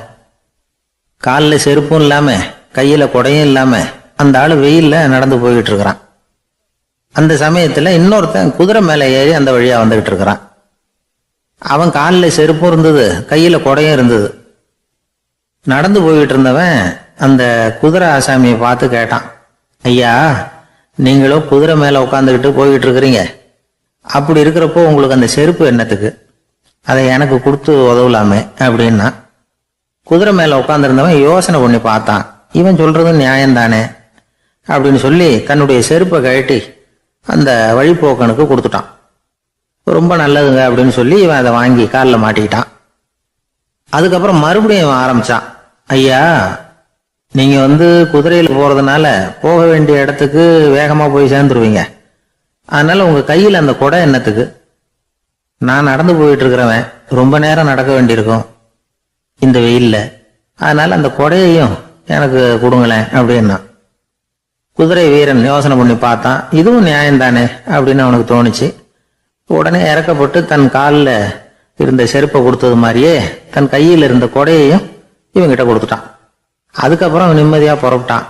இப்ப மறுபடியும் கை தட்டி அவனை நிறுத்தினான். கீழே நின்றுட்டு இருந்தவன், என்னப்பா ஏன் என்ன நிறுத்தின, இன்னும் ஏதாவது வேணுமா உனக்கு அப்படின்னா குதிரையில இருந்தவன். இவன் மெதுவா வாயை திறந்து, அந்த குதிரையையும் என்கிட்ட கொடுத்துருங்களேன்னா. அந்த குதிரை வீரன் இப்போ ஒரு கணம் யோசனை பண்ணி பார்த்தான்.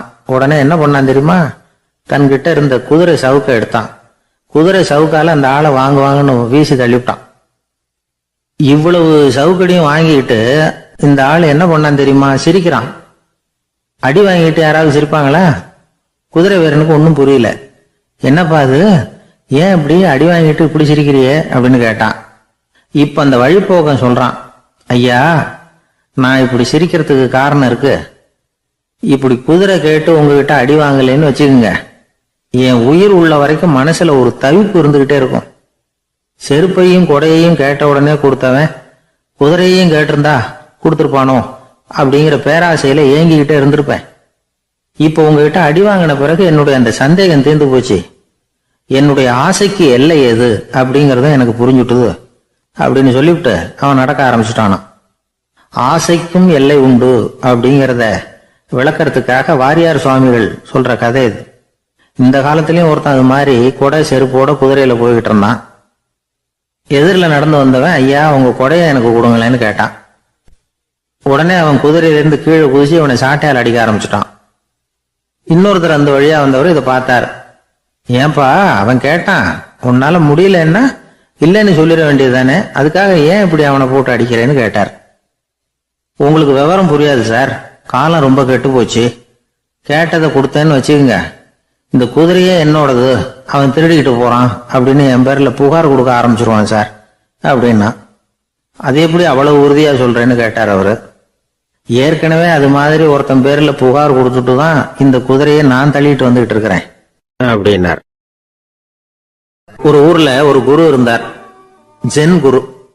அவரை தேடிட்டு ஒரு மன்னர் வந்தார். வந்தவர் ஜப்பான் மன்னர். தோட்டக்கலையை பத்தி தெரிஞ்சுட்டு போறதுக்காக அவர் வந்தார். எப்படி தோட்டம் அமைக்கிறது அப்படிங்கறத பத்தி அந்த குரு விவரமா சொல்லி கொடுத்தாரு. ஒரு நாள் 2 நாள் இல்ல, 3 வருஷம் கத்து கொடுத்தார். அதுக்கப்புறம் சொன்னார், நான் கத்து கொடுத்துட்டேன், இனிமே நீங்க போகலாம், போய் தோட்டம் அமைக்கலாம், அதுதான் உங்களுக்கு பரிசை. தோட்டம் அமைச்ச பிறகு சொல்லி அனுப்புங்க, நான் வந்து பாக்குறேன்.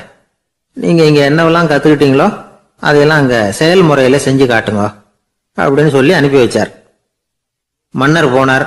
அரண்மனைக்கு பக்கத்திலேயே ஒரு பெரிய தோட்டத்தை உண்டு பண்ணினார். அழகான மரங்களையும் செடிகளையும் உருவாக்கினாரு. கிட்டத்தட்ட 1000 தோட்டக்காரர்களை பயன்படுத்தி 3 வருஷங்கள் முயற்சி பண்ணி அந்த அழகான தோட்டத்தை உருவாக்கினார். குரு கிட்ட இருந்து செய்தி வந்தது, நாளைக்கு வந்து தோட்டத்தை பாக்குறேன் அப்படின்னு. மன்னர் உடனே சுறுசுறுப்பாயிட்டார். முதல் நாளே தோட்டத்தை சுத்தப்படுத்தினார். ராத்திரி பூரா யாரும் தூங்கல. எல்லாருக்கும் தோட்டத்தை ஒழுங்குபடுத்துற வேலை. அது அந்தந்த இடத்துல ஒழுங்கா இருக்குதா அப்படின்னு சரி பார்த்தாங்க. ஒரு தவறும் இல்லாத வகையில அதை ஒழுங்குபடுத்தினாங்க. மறுநாள் குரு வந்தார், தோட்டத்தை பார்த்தார். அவருக்கு கோபம் வந்துட்டுது. மன்னருக்கு ஆச்சரியம், எப்பவும் சிரிச்சுக்கிட்டே இருக்கிறவர் இப்ப எப்படி இருக்கிறாரு அப்படின்னு. மெதுவா குரு கிட்ட போய், எல்லாம் சரியா தானே இருக்குது அப்படின்னார். எல்லாம் சரிதான், ஆனாலும் எங்கே அந்த பொன்னிற காற்று அப்படின்னார். உதிர்ந்த இலைகள், பொன் மஞ்சள் நிற இலைகள் காற்றில் அப்படி புரண்டு ஓடுவதை நான் பார்க்க முடியவில்லையே அப்படின்னாராம். அது இல்லாம இந்த தோட்டம் உயிரோட்டம் உள்ளதா இருக்காது, இதுல பாடல் இல்லை, ஆடல் இல்லை, அதெல்லாம் இல்லாம இந்த தோட்டம் ரொம்பவும் செயற்கையா தெரியுதுன்னாராம். மன்னர் இப்பதான் யோசனை பண்ணார். கீழே கிடந்த காஞ்சி போன இலைகள் மட்டும் இல்ல, மரத்துல இருந்த காஞ்சி போன இலைகளையும் அப்புறப்படுத்தி சுத்தமா வச்சிருக்கிறார். இறப்பும் வாழ்க்கையினுடைய ஒரு பகுதி தான். மரணம்ங்கிறது வாழ்க்கைக்கு எதிரானது அல்ல, அதை நிரப்பும் ஒரு பகுதி தான் அது. மரணம் இல்லையில் வாழ்க்கையே இல்லை அப்படிங்கிறது பெரியவங்க கருத்து. இப்ப அந்த தோட்டம் அழகாதான் இருக்குது, இருந்தாலும் அது ஒரு ஓவியம் மாதிரி உயிர் இல்லாமல் இருக்கு. குரு ஒரு வாளியை கையில எடுத்துக்கிட்டார். தோட்டத்தை விட்டு வெளியில போனார். ஏற்கனவே வீசி எறிந்த அந்த சருகுகளை எல்லாம் அள்ளி கொண்டுகிட்டு வந்தார். உள்ள எல்லா இடங்கள்லயும் அதை வீசினார். உடனே காத்து அந்த காய்ந்த சருகுகளையும் பழுத்த இலைகளையும் அசைக்க ஆரம்பிச்சுட்டுது.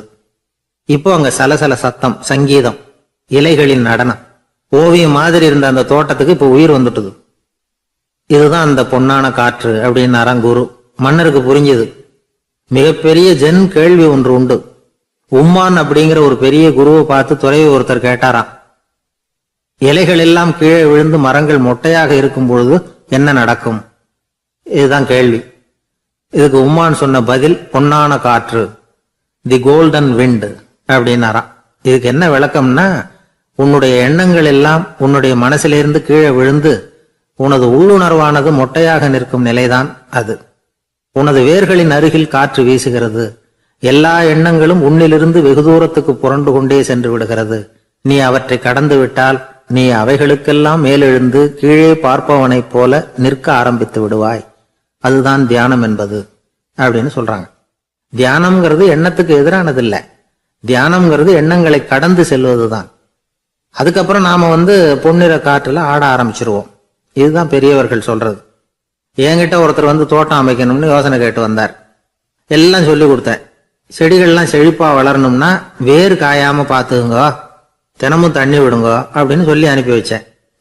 ஒரு மாசம் கழிச்சு ஒரு தோட்டத்தை பாக்குறதுக்காக போனேன். போய் பார்த்தா எல்லா செடியும் வாடி கிடக்குது. என்னங்க இப்படி பண்ணிவிட்டீங்கன்னு. நீங்க சொன்னபடிதான் செஞ்சேன்னார். என்ன செஞ்சீங்கன்னு கேட்டேன். வேறு காயாம பார்த்துக்க சொன்னீங்க, தினமும் ஒரு தடவை எல்லா செடியையும் ஒவ்வொன்னா புடுங்கி பார்த்து வேறு காயாம இருக்கா அப்படின்னு பார்த்துட்டு அதுக்கப்புறம் தண்ணி பாய்ச்சனே, அவ்வளவுதான் அப்படின்னார். எனக்கு ஒரு சிநேகிதன், அவன் சொன்னான், டேய் என்னுடைய மாமனார் கூட தன்னுடைய பொண்ணை எனக்கு திருமணம் பண்ணி கொடுக்கறதுக்கு முன்னாடி ஒரு செய்தியை சொன்னார். பொய்ன்னு அப்புறமா தான் தெரிஞ்சது அப்படின்னா. என்ன சொன்னார்னு கேட்டோம். என் பொண்ணு மாசத்துக்கு ஒரு தடவை ஏதாவது கோபம் வந்தா கையில கிடைக்கிறத எடுத்து உங்க மேல எரிவா, நீங்க தான் அனுசரிச்சு நடந்துக்கணும்னு சொன்னார் அப்படின்னா. அப்படி அவர் சொன்னது பொய்யா அப்படின்னு கேட்டேன். ஆமா, அவர் மாசம் ஒரு தடவைன்னு அவர் சொன்னது பொய், தினம் ஒரு தடவை அப்படி செய்யறா, இதுதான் உண்மை அப்படின்னா. ஒரு சீடன் அந்த காலத்துல அஹிம்சைக்கு மரியாதை அதிகமா இருந்தது. இந்த காலத்துல இம்சைக்கு அதிக மரியாதை. ஒரு பெரியவர் இருந்தார். உண்மையை பத்தியும் சத்தியத்தை பத்தியும் நிறைய உபதேசம் எல்லாம் பண்ணார். அது பிரகாரமே நடந்தார். அவர் பின்னாடி நிறைய கூட்டம்லாம் இருந்தது. சீடர்கள் அதிகமா இருந்தாங்க. அவர் கொள்கைக்கு மரியாதை இருந்தது. ஆனா காலப்போக்கில் அந்த மரியாதை குறைஞ்சு போச்சு. அவர் பின்னாடி போன கும்பலும் குறைஞ்சு போச்சு. இது ஏன்? இப்படி ஒரு கேள்வி கேட்டார் ஒருத்தர். அதுக்கு பதில் சொல்ல வந்தார் ஒருத்தர். அவரு ஒரு கதையை சொன்னார். சீக்கிய கதை. அதாவது மகான் குருநானக் உபதேசம் பண்ணிக்கிட்டு இருந்த காலம். அவர் பின்னாடி ஏகப்பட்ட கூட்டம் போற இடமெல்லாம் மக்கள் வெள்ளம் அவர் பின்னாடியே போயிட்டு இருந்ததுதான். அவர் எந்த ஊருக்கு போனாலும் எல்லாரும் பின்னாடியே போனாங்க. இந்த கூட்டத்தையும் அவங்க கிட்ட இருக்கிற ஆர்வத்தையும் போனார் ஒருத்தர். அவரு குருநானக்கோட நண்பர். அவர் நேரா போய் குருநானக்க பார்த்தார். ஆகா, உங்களுக்கு தான் எத்தனை ஆயிரம் சீடர்கள் அப்படின்னார். குருநானக் இதை கேட்டுட்டு லேசா சிரிச்சார். அவ்வளவுதான், பதில் எதுவும் சொல்லல. கொஞ்ச நாள் கழிச்சு குருநானக் ஒரு ஊரை விட்டுட்டு இன்னொரு ஊருக்கு புறப்பட்டார். ஆயிரக்கணக்கான ஜனங்கள் பின்னாடி போனாங்க. சும்மா போல, குரு மகாராஜுக்கு ஜே அப்படின்னு கோஷம் போட்டுக்கிட்டே போறாங்க. ஒரு சாலை ஓரமா போய்கிட்டே இருக்கிறாங்க. திடீர்னு ஒரு இடத்துல ஆகாசத்துல இருந்து செப்பு காசுகள் மழை மாதிரி கொட்டுச்சு. கோஷம் போட்டுக்கிட்டு வந்தவங்க எல்லாம் பாதி பேர் உடனே கலைஞ்சு ஓடினாங்க. அவங்களுக்கு கிடைச்ச செப்பு காசையெல்லாம் பொறுக்கிட்டு மடியில கட்டிக்கிட்டு சொல்லிக்காம கொள்ளாம நழுவி போயிட்டாங்க. அவர் இதையெல்லாம் கவனிக்காம தொடர்ந்து போயிட்டே இருக்கிறார். அடுத்த ஊருக்கு போனார். அங்க மறுபடியும் ஒரு பணமழை. போன தடவை செப்பு காசு கொட்டுச்சு, இந்த தடவை இங்க வெள்ளி காசா கொட்டுது. இப்பவும் இருந்த கூட்டத்துல பாதி பேர் கும்பல் அப்படியே கலைஞ்சு ஓடி போய் முடிஞ்ச அளவுக்கு அதை பொறுக்கிட்டு அப்படியே ஓடிட்டாங்க. குருநானக் தொடர்ந்து போறார். இன்னொரு ஊர்ல மறுபடியும் பணமழை. இந்த தடவை வெறும் தங்க காசா விழுது. இதை பார்த்ததும் மீதி இருந்த கும்பலும் கலைஞ்சு ஓடி போய் தங்க காசை அள்ளிக்கிட்டு அம்பேல் ஆயிட்டுது. குருநானக் திரும்பி பார்த்தார். கடைசியா எஞ்சி இருந்தது ஒரே ஒரு சீடர் தான். செப்பு காசு, வெள்ளி காசு, தங்க காசு எதையும் பொருட்படுத்தாம இவர் பின்னாடியே வந்துகிட்டு இருக்கிறார். நீதான்ப்பா என்னுடைய உண்மையான சீடன் அப்படின்னு சொல்லி அவரை வாழ்த்தி அவர்கிட்ட தன்னுடைய பணிகளை ஒப்படைச்சாராம் குருநானக். அவ்வளவுதான் அந்த கதை. அதை கேட்டதும் உண்மைக்கு ஏன் மரியாதை குறைஞ்சு போச்சுங்கிறது புரியுது. நல்லவங்க பின்னாடி போற கூட்டம் குறையறதுக்கு இதுதான் காரணம். காசு தான் முக்கியம்னு நினைக்கிறவங்க அதிகமாயிட்டாங்க இந்த காலத்துல. காசு முக்கியம்தான், இல்லைன்னு சொல்லல. ஆனா காசு நமக்கு அடிமையா இருக்கணும். வேலைக்கார மாதிரி இருந்து வேண்டியதை வாங்கி கொடுக்கணும். நாம காசுக்கு அடிமையாயிடக்கூடாது. அப்படி ஆகும் பொழுதுதான் விவகாரம் ஆரம்பம். இந்த காலத்து குரு ஒருத்தர், அவருக்கு பின்னாடி ஏகப்பட்ட சீடர்கள் இருந்தாங்க. ஒரு காலத்துல ஒவ்வொரு கட்டத்துல ஒவ்வொருத்தரா நழுவி போயிட்டாங்க. இப்ப மிஞ்சி இருக்கிறது ஒரே ஒரு சீடன் தான். ரொம்ப பவ்யமா கையை கட்டிட்டு அவர் முன்னாடி உட்காந்துருக்கிறான். கடைசியில நீ மட்டுமாவது இருக்கியப்பா, அது போதும், நீ தான் எனக்கு உண்மையான சீடன் அப்படின்னாராம் குரு. அதுக்கு அந்த சீடன் சொல்லியிருக்கான், அப்படி இல்லைங்க சுவாமி, நீங்க இப்போ உட்காந்துக்கிட்டு இருக்கிற பீடத்துக்கு அடியில பெட்டியில பணம் வச்சிருக்கிறீங்க, அது எனக்கு தெரியும். அதனால நீங்க எப்போ எழுந்திரிச்சு அந்த பக்கம் போவீங்கன்னு பாத்துக்கிட்டு இருக்கிறேன் அப்படின்னா விழுந்தது. உடனே அவங்களுக்கு ஒரு ஆசை, கபீரை சந்திச்சு பேசணும் அப்படின்னு அவங்க ஆசைப்பட்டாங்க. அவங்க அப்படி ஆசைப்பட்டதுக்கு ஒரு காரணம் உண்டு. ஏன் அப்படி ஆசைப்பட்டாங்கன்னா, ரெண்டு ஞானிகளை சந்திக்க வச்சா பல அரிய தத்துவங்களை கேட்கறதுக்கு ஒரு வாய்ப்பு கிடைக்கும். அதனால அவங்க ரெண்டு பேரையும் எப்படியாவது சந்திக்க வச்சிடணும் அப்படின்னு அவங்க ஆசைப்பட்டாங்க. அந்த சீடர்கள் தங்களுடைய விருப்பத்தை அவர்கிட்டயே சொன்னாங்க. இது மாதிரி அவர் கபீர் இந்த ஊர்ல இருக்கிறதா தெரியுது, சந்திச்சா தேவையில்லைன்னு. சரி, கபீரை சந்திக்கலாம், ஆனா அவரோட பேசுறத பத்தி நான் எதையும் சொல்றதுக்கு இல்லை அப்படின்னு விட்டார் பரீத். ஏன் கபீரோட நீங்க எதுவும் பேச மாட்டீங்களா அப்படின்னு கேட்டாங்க சீடர்கள். அவரோட பேசுறதுக்கு எதுவும் இல்ல. ஏன்னா எனக்கு என்ன தெரியுங்கிறது அவருக்கு தெரியும், அவருக்கு என்ன தெரியுங்கிறது எனக்கு தெரியும். அப்படி இருக்கிறப்ப நாங்க ரெண்டு பேரும் பேசிக்கிறதுக்கு என்ன விஷயம் இருக்க போகுது அப்படின்னாரு அவர். இங்க நிலைமை இப்படி. கபீர் இருக்கிற இடத்துல என்ன நடந்தது தெரியுமா? இது மாதிரி பரீத் காசிக்கு வந்திருக்கிறார் அப்படிங்கிற விஷயம் கபீரின் சீடர்களுக்கு தெரிஞ்சது. உடனே அவங்களும் நீங்க ஷேக் பரீத்தை சந்திச்சு பேசணும்னு அவர்கிட்ட கேட்க ஆரம்பிச்சாங்க. அதுக்கு கபீர் சொன்னாராம், நாங்க 2 பேரும் சந்திச்சுக்கிட்டா ஒருத்தர் கட்டி தழுவிக்குவோம், ஆனந்த கண்ணீர் வடிப்போம், வார்த்தைகளால பரிமாறிக்கிறதுக்கு எங்ககிட்ட எதுவும் இல்லை அப்படின்னாராம். இருந்தாலும் 2 பக்கத்துல இருந்த சீடர்களும் அப்படி நினைக்கல. எப்படியும் இவங்க சந்திச்சுக்கிட்டா கொஞ்சமாவது பேசாம இருக்க முடியாது, ஏதாவது பேசிக்குவாங்க அப்படின்னு நினைச்சாங்க. அதனால தொடர்ந்து வற்புறுத்தினாங்க. கபீர் பரீத்தை தன்னுடைய ஆசிரமத்துக்கு அழைச்சார். அந்த ஊரின் எல்லைக்கே போய் அவரை அழைச்சிட்டு வந்தார். 2 பேரும் சந்திச்சாங்க. ஒருத்தர் கட்டி பிடிச்சுக்கிட்டாங்க. ஒருத்தர் கைய ஒருத்தர் பிடிச்சபடியே ரொம்ப நேரம் நின்றுட்டு இருந்தாங்க. ஆனந்த கண்ணீர் வழிஞ்சுது. கபீர் ஆசிரமத்துல 2 பேரும் மௌனமா உட்கார்ந்துருக்காங்க. ஏதாவது பேசுவாங்கன்னு சொல்லி எதிர்பார்த்துக்கிட்டே 2 பக்கமும் சீடர்கள் காத்துக்கிட்டு இருக்கிறாங்க. பேசுங்கன்னு சொல்லியும் பார்த்தாங்க. அதை கேட்டதும் லேசா சிரிச்சாங்களே தவிர எதுவுமே பேசிக்கலையா. ஒரு நாள் பூரா இப்படியே போயிட்டுது. அதுக்கப்புறம் பரீத் கபீர் கிட்ட விடைபெற்றுக்கிட்டு புறப்பட்டார். ஏன் நீங்க பேசல அப்படின்னு சொல்லி கபீரின் சீடர்கள் கேட்டாங்களாம். அதுக்கு கபீர் சொன்னார், நாங்க 2 பேரும் உணர்ந்ததை சொல்றதுக்கு வார்த்தைகள் கிடையாது. எல்லாமும் உணர்ந்த பரீத்து கிட்ட பேசுறதுக்கு என்கிட்ட எதுவும் இல்லை, அதனால பேசல அப்படின்னார். இதே மாதிரி பரீத்தின் சீடர்களும் அவர்கிட்ட கேட்டிருக்கிறாங்க, ஏன் நீங்க பேசலன்னு. எங்க 2 பேர்ல யாராவது ஒருத்தர் பேச ஆரம்பிச்சிருந்தாலும் அதை போல முட்டாள்தனம் வேற எதுவும் இருக்க முடியாதுன்னாரு அவரு. ஞானிகள் 2 பேரும் பேசி இருந்தா என்ன ஒரு தெளிவு கிடைக்குமோ அதை விட அதிகமான தெளிவு கிடைச்சதான் சீடர்களுக்கு. உண்மையின் வடிவமான பரம்பொருள் பேசப்பட வேண்டிய ஒன்றல்ல, அது உணரப்பட வேண்டிய ஒன்று அப்படிங்கறத அவங்க புரிஞ்சுக்கிட்டாங்களாம். ஒரு கணவனும் மனைவியும் ரொம்ப நாள் ஒருத்தர் பிரிஞ்சிருந்தாங்க. பல வருஷங்களுக்கு அப்புறம் அவங்க சந்திச்சாங்க. சந்திச்ச உடனே ஏதாவது பேசலாம்ல, பேசல. 2 பேருமே மௌனமா இருந்தாங்க. இந்த ஞானிகள் மாதிரி ஒருத்தர் ஆர்வமா பாத்துக்கிட்டாங்க, அவ்வளவுதான்.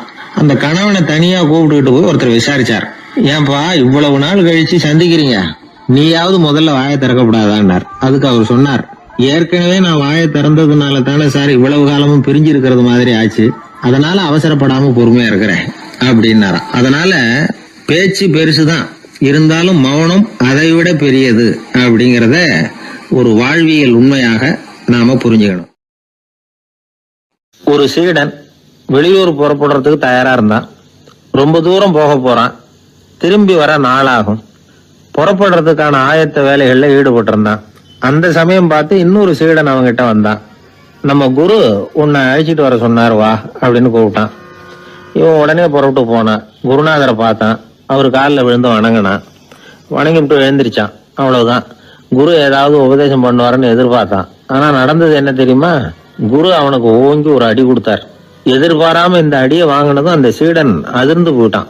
பக்கத்துல இருந்த மற்ற சீடர்களும் திகைச்சு போய் நின்னுட்டாங்க. அடி வாங்கின சீடனுக்கு மனசுக்குள்ள குழப்பம். நாம என்ன தப்பு பண்ணணும், புறப்படுற நேரத்துல இப்படி குரு கிட்ட அடி வாங்குற மாதிரி ஆயிட்டுதே அப்படின்னு நினைச்சு மனசுக்குள்ள ரொம்ப வேதனைப்பட்டான். கொஞ்சம் துணிச்சலை வரவழைச்சுக்கிட்டு குருநாதர்கிட்டயே கேட்டுட்டான், சுவாமி நான் என்ன தப்பு பண்ணினேன், என்ன இப்படி அடிச்சுட்டீங்களே, ஒரு வார்த்தை கூட உங்களை எதிர்த்து நான் பேசினது இல்லையே, இவ்வளவு காலமா உங்க விருப்பத்துக்கு விரோதமா ஒரு காரியம் கூட நான் செஞ்சது இல்லையே, வந்ததும் வராததுமா ஒண்ணுமே சொல்லாம என்ன அடிச்சுட்டீங்களே, குருவே நான் செஞ்ச குற்றம் தான் என்ன அப்படின்னு கண்ணீரோட பரிதாபமா கேட்டானா அந்த சீடன். ஆனா அந்த குரு முகத்துல கொஞ்சம் கூட கோபம் இல்லை. அவர் சிரிச்சுக்கிட்டே நின்றுகிட்டு இருந்தாராம். அதுக்கப்புறம் சொன்னாராம், என்னுடைய அருமை சீடனே, நீ ஒரு தவறும் பண்ணல. நான் உன்னை அடிச்சது நீ ஏதோ தப்பு பண்ணிவிட்டேங்கிறதுக்காக இல்ல, நீண்ட பயணம் போக போறேன், ஞாபகமா ஏதாவது கொடுத்து அனுப்ப வேணாமா, நீ ஞானம் பெற்ற பிறகுதான் திரும்பி வரப்போறேங்கிறது எனக்கு தெரியும், அதுக்கு பிறகு உன்னை அடிக்க முடியுமா, அதனால இப்ப கிடைச்சிருக்கிற இந்த வாய்ப்பை பயன்படுத்திக்கிட்டேன், அப்போதைக்கு இப்பவே அடிச்சுட்டேன், அவ்வளவுதான், வேற ஒண்ணும் இல்லை அப்படின்னாராம். குரு சிரிச்சுக்கிட்டே இப்படி சொல்றார். இருந்தாலும் இதுவும் ஒரு உபதேசம் தான். அதிர்ச்சிகளால விழிப்படைய வைக்கிறதும் ஒரு வழிதான். இது ஜென் வழி. பெரும்பாலும் அதிர்ச்சியின் மூலமாகவே ஞான தரிசனத்தை அருள்கிறவர்கள் தான் ஜென் குருமார்கள். நம்ம தியானம் தான் ஜென். இந்தியாவிலிருந்து சீனாவுக்கு போய் கொஞ்சம் பேர் மாறி வளம் பெற்று ஜப்பான்ல ஜென் ஆகி வளர்ந்துருக்குது, அவ்வளவுதான். ஜென்கிறது தியானம். எதை நினைச்சும் தியானிக்கிறது இல்ல, எல்லாத்திலையும் தியானம் இருக்கிறதா சொல்லுது ஜென். பேசுறது, இருக்கிறது, நடக்கிறது, சாப்பிடுறது, சிரிக்கிறது, தூங்குறது, தொழில் செய்யறது அல்லது சும்மா இருக்கிறது எல்லாமே தியானம் தான். ஜென்கிறது ஒரு சுய தரிசனம், தன்னைத்தானே அடையாளம் கண்டுகொள்கிறது தான் அது. இல்லாத எதையும் தேடி கண்டுபிடிக்கிறது இல்ல. சென் மார்க்கத்தை பத்தி ஓஷோ என்ன சொல்றாரு தெரியுமா?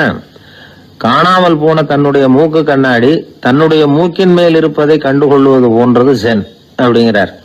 நம்மால் ஒருத்தர் இன்னொருத்தர் முகத்தை ரொம்ப நேரமா உத்து பார்த்துக்கிட்டு இருந்தார். என்ன பாக்குறீங்கன்னாரு அவரு. நீங்க போட்டிருக்கீங்களே மூக்கு கண்ணாடி, அதை தான் பாக்குறேன்னாரு இவரு. நீங்க அப்படி பாக்குறதுக்கு விசேஷ காரணம் ஏதாவது உண்டான்னு கேட்டார் இவர். உண்டுன்னார். என்னன்னு கேட்டார்.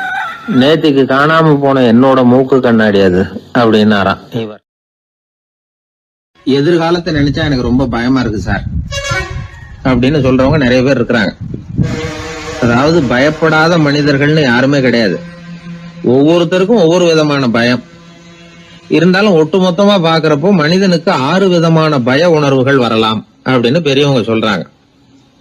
எல்லா விதமான பயமும் இந்த 6 வகைக்குள்ள அடக்கம். அந்த 6 வகை பயமும் 6 எதிரிகள் மாதிரியாம். 6 எதிரிகளையும் புரிஞ்சுக்கிட்டோம்னா போதும், வாழ்க்கையில சுலபமா வெற்றி அடைய முடியும். சரி, அந்த 6 வகை பயம் என்னென்ன அப்படின்னு பாப்போம். முதல்ல வறுமை பற்றிய பயம், 2வது பழிச்சொல் பற்றிய பயம், 3வது உடல் நலம் பாதிப்பு பற்றிய பயம், 4வது என்னன்னா காதல் தோல்வி, 5வது முதுமை, 6வது மரணம். அதாவது பயப்படுறதுங்கிறது ஒரு மனநிலை தான். இந்த மனநிலையை கட்டுப்படுத்த முடியும், திசை திருப்ப முடியும். சரி, இந்த பயங்களின் அறிகுறிகள் எப்படி இருக்கும்? வறுமை பற்றிய பயம் அப்படின்னு முதல்ல சொன்னோம் இல்லையா, அந்த பயத்தின் அறிகுறிகளை தெரிஞ்சுக்குவோம். எதுலேயும் அக்கறை இல்லாம இருக்கிறது, ஒரு குறிக்கோள் இல்லாம இருக்கிறது, வறுமையை சகிச்சுக்கிறது, வாழ்க்கையில கிடைக்கிறது எதுவா இருந்தாலும் ஆட்சேபனை இல்லாமல் ஏத்துக்கிறது, மனசாலும் உடம்பாலும் சோர்ந்து போயிருக்கிறது, ஆர்வம், முனைப்பு, கற்பனை திறன் எதுவுமே இல்லாம இருக்கிறது. இதெல்லாம் தான் அந்த வறுமை பற்றிய பயத்தின் அறிகுறிகள். அடுத்தது ஒண்ணு பார்த்தோமே, பழிச்சொல் பற்றிய பயம். அதாவது அடுத்தவங்க நம்மளை குறை சொல்லி விடுவாங்களோ அப்படிங்கிற பயம். இதுக்கு அறிகுறி என்ன தெரியுமா? புதியவர்களை சந்திக்கிறதுக்கு பயப்படுறது, முடிவு எடுக்க முடியாம குழம்புறது, பிரச்சனைகளை தவிர்க்க விரும்புறது, தாழ்வு மனப்பான்மை, வரவுக்கு மீறி செலவு செஞ்சு இமேஜை உயர்த்திக்கிறது, குறிக்கோள் இல்லாத வாழ்க்கை. இதெல்லாம் தான் அதுக்கு அறிகுறிகள். 3வது பயம் உடல் நலம் பாதிப்பு பற்றிய பயம், அதாவது நோய் பற்றிய பயம். ஒரு உண்மை என்ன தெரியுமா? டாக்டரை சந்திக்கிற மனிதர்கள்ல 75% பேர் தங்களுக்கு நோய் வந்துட்டுதுங்கிற கற்பனையில இருக்கிறவங்களாம். நிஜமாவே நோய் கிடையாது அவங்களுக்கு. இந்த பயத்தின் அறிகுறிகள் என்னன்னா, வியாதிக்கான அறிகுறிகள் தன்னிடம் இருக்கிறதாக நினைச்சுக்கிறது, எந்த நேரமும் வியாதியை பத்தியே பேசி பேசி மனசை அங்கேயே வச்சிருக்கிறது, நோய் சம்பந்தமான செய்திகளை படிச்சு நமக்கு இப்படி ஆயிடுமோ அப்படின்னு வேதனைப்படுறது. இதெல்லாம் தான் அதுக்கு அறிகுறிகள். 4வது பயம் காதல் தோல்வி. இது ரொம்ப வேதனை, உடம்பையும் மனசையும் சீரழிச்சு விடும். ஆண்களை விட பெண்கள் தான் இந்த பய உணர்வுல அதிகமா பாதிக்கப்படுறாங்க. 5வது முதுமை பற்றிய பயம். 6வது மரண பயம், வயசான காலத்துல எப்படி சமாளிக்கிறது அப்படிங்கிற பயம். ஆக இதையெல்லாம் நாம புரிஞ்சுக்க வேண்டியது ரொம்ப அவசியம். இந்த 6 வகை பயங்களை சரியா புரிஞ்சுக்கிட்டு நாம நடந்துக்கணும். வாழ்க்கையின் முன்னேற்றத்துக்கு இந்த பயங்கள் முட்டுக்கட்டே ஆயிடக்கூடாது. உழைச்சி பணம் சேர்க்கணும், உற்சாகமா மனசை வச்சுக்கணும். மனசை கட்டுப்படுத்துகிற மார்க்கம் தெரிஞ்சுக்கிட்டா போதும், எல்லாம் சரியா வந்துடும். நம்ம ஆள் ஒருத்தன் சொன்னான், சார் எனக்கு வறுமை பற்றிய பயம் தான் இருந்தது, ஒரே ராத்திரியில 30,000 ரூபாய் தயார் பண்ணிவிட்டேன், இப்ப எனக்கு இன்னொரு பயம் வந்துட்டுதுன்னா. என்ன பயம்னு கேட்டாங்க. போலீஸ் கண்டுபிடிச்சிருமோங்கிற பயம்னா. இது இந்த பயத்துல அடங்காது. அதனால அஞ்சி அஞ்சி சாவார், அஞ்சாத பொருள் இல்லை அப்படின்னு பாரதி சொன்னார் இல்லையா, அது மாதிரி பயத்தை புரிந்து கொண்டு அதற்கு தகுந்த மாதிரி நம்முடைய வாழ்க்கையை அமைத்துக் கொள்ள வேண்டும். அப்படி அமைத்துக் கொள்ளுகிறவர்களுக்கு வெற்றி நிச்சயம். ஒரு ஊர்ல ஒரு குரு இருந்தார், ஜென் குரு. அவரை தேடிட்டு ஒரு மன்னர் வந்தார். வந்தவர் ஜப்பான் மன்னர். தோட்டக்கலையை பத்தி தெரிஞ்சுட்டு போறதுக்காக அவர் வந்தார். எப்படி தோட்டம் அமைக்கிறது அப்படிங்கறத பத்தி அந்த குரு விவரமா சொல்லி கொடுத்தாரு. 1 நாள் 2 நாள் இல்ல, 3 வருஷம் கத்து கொடுத்தார். அதுக்கப்புறம் சொன்னார், நான் கத்து கொடுத்துட்டேன், இனிமே நீங்க போகலாம், போய் தோட்டம் அமைக்கலாம், அதுதான் உங்களுக்கு பரிசை. தோட்டம் அமைச்ச பிறகு சொல்லி அனுப்புங்க, நான் வந்து பாக்குறேன். நீங்க இங்க என்னவெல்லாம் கத்துக்கிட்டீங்களோ அதையெல்லாம் அங்க செயல்முறையில செஞ்சு காட்டுங்க அப்படின்னு சொல்லி அனுப்பி வச்சார். மன்னர் போனார். அரண்மனைக்கு பக்கத்திலேயே ஒரு பெரிய தோட்டத்தை உண்டு பண்ணினார். அழகான மரங்களையும் செடிகளையும் உருவாக்கினாரு. கிட்டத்தட்ட 1000 தோட்டக்காரர்களை பயன்படுத்தி 3 வருஷங்கள் முயற்சி பண்ணி அந்த அழகான தோட்டத்தை உருவாக்கினார். குரு கிட்ட இருந்து செய்தி வந்தது, நாளைக்கு வந்து தோட்டத்தை பாக்குறேன் அப்படின்னு. மன்னர் உடனே சுறுசுறுப்பாயிட்டார். முதல் நாளே தோட்டத்தை சுத்தப்படுத்தினார். ராத்திரி பூரா யாரும் தூங்கல. எல்லாருக்கும் தோட்டத்தை ஒழுங்குபடுத்துற வேலை. அது அந்தந்த இடத்துல ஒழுங்கா இருக்குதா அப்படின்னு சரி பார்த்தாங்க. ஒரு தவறும் இல்லாத வகையில் அதை ஒழுங்குபடுத்தினாங்க. மறுநாள் குரு வந்தார், தோட்டத்தை பார்த்தார். அவருக்கு கோபம் வந்துட்டுது. மன்னருக்கு ஆச்சரியம், எப்பவும் சிரிச்சுக்கிட்டே இருக்கிறவர் இப்ப இப்படி இருக்கிறாரே அப்படின்னு. மெதுவா குரு கிட்ட போய் எல்லாம் சரியா தானே இருக்குது அப்படின்னார். எல்லாம் சரிதான், ஆனாலும் எங்கே அந்த பொன்னிற காற்று அப்படின்னார். உதிர்ந்த இலைகள், பொன் மஞ்சள் நிற இலைகள் காற்றில் அப்படி புரண்டு ஓடுவதை நான் பார்க்க முடியவில்லையே அப்படின்னாராம். அது இல்லாம இந்த தோட்டம் உயிரோட்டம் உள்ளதா இருக்காது, இதுல பாடல் இல்லை, ஆடல் இல்லை, அதெல்லாம் இல்லாம இந்த தோட்டம் ரொம்பவும் செயற்கையா தெரியுதுன்னாராம். மன்னர் இப்பதான் யோசனை பண்ணார். கீழே கிடந்த காஞ்சி போன இலைகள் மட்டும் இல்ல, மரத்துல இருந்த காஞ்சி போன இலைகளையும் அப்புறப்படுத்தி சுத்தமா வச்சிருக்கிறார். இறப்பும் வாழ்க்கையினுடைய ஒரு பகுதி தான். மரணம்ங்கிறது வாழ்க்கைக்கு எதிரானது அல்ல, அதை நிரப்பும் ஒரு பகுதி தான் அது. மரணம் இல்லையில் வாழ்க்கையே இல்லை அப்படிங்கிறது பெரியவங்க கருத்து. இப்ப அந்த தோட்டம் அழகாதான் இருக்குது, இருந்தாலும் அது ஒரு ஓவியம் மாதிரி உயிர் இல்லாமல் இருக்கு. குரு ஒரு வாளியை கையில எடுத்துக்கிட்டார், தோட்டத்தை விட்டு வெளியில போனார். ஏற்கனவே வீசி எறிந்த அந்த சருகுகளை எல்லாம் அள்ளி கொண்டுகிட்டு வந்தார்.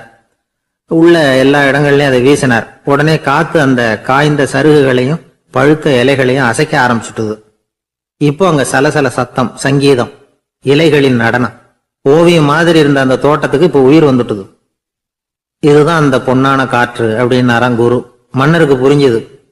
மிகப்பெரிய ஜென் கேள்வி ஒன்று உண்டு.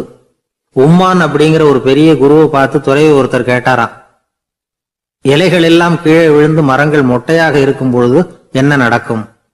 இதுதான் கேள்வி. இதுக்கு உம்மான் சொன்ன பதில் பொன்னான காற்று, தி கோல்டன் விண்ட் அப்படின்னாராம்.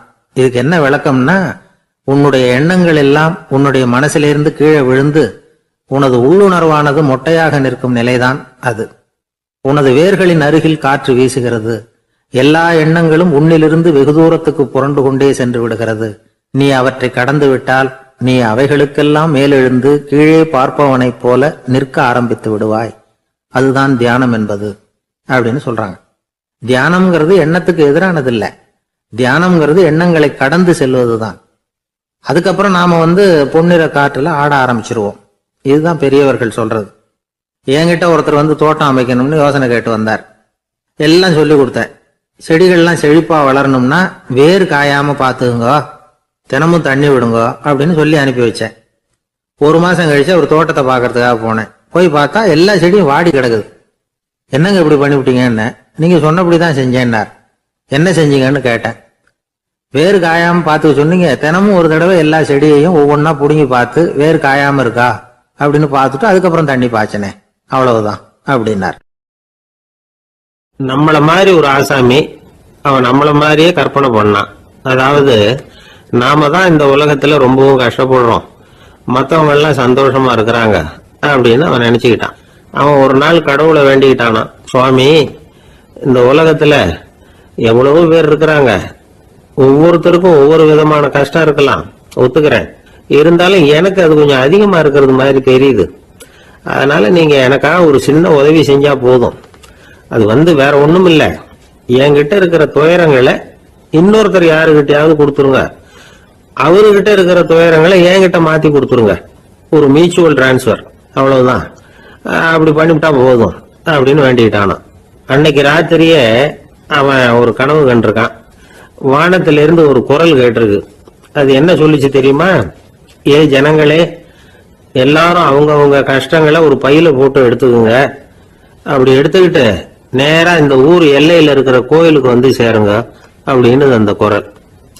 ஆஹா, கடவுள் நம்ம பிரார்த்தனைக்கு செவி சாய்ச்சுட்டார் அப்படின்னு சந்தோஷப்பட்டான் இவன்.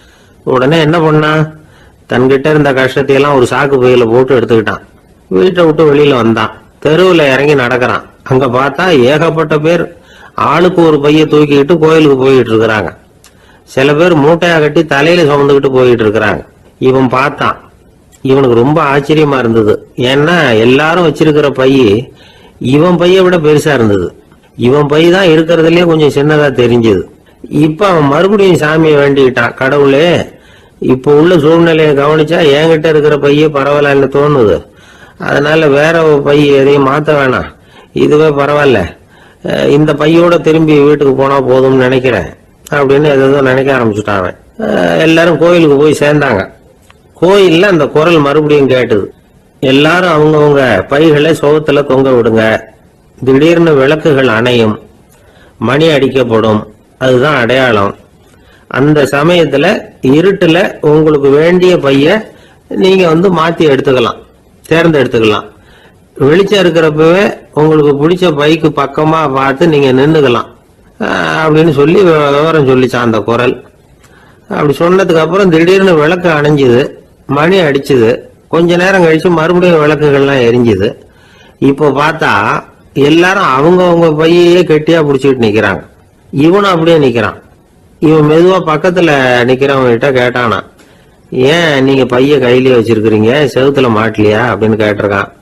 இல்லப்பா, நீ ஏன் கையிலேயே வச்சிருக்கிறியோ அதே காரணத்துக்காக தான் நாங்களும் வச்சிருக்கிறோம். நம்ம கவலைகளை பத்தி நமக்கு ஓரளவுக்காவது தெரியும். ஆனா மத்தவங்க கவலைகள் நமக்கு பரிச்சயம் இல்லாதவை, பழக்கம் இல்லாதது. அதனால நமக்கு தெரிஞ்ச கவலைகளை சமாளிக்கிறது சுலபம். தெரியாததை சமாளிக்கணும்னா மறுபடியும் ஆரம்பத்துல இருந்து ஆரம்பிக்கணும். அதனால பழைய நண்பர்களோட வாழறது தான் மேல் அப்படின்னு ஆனான்.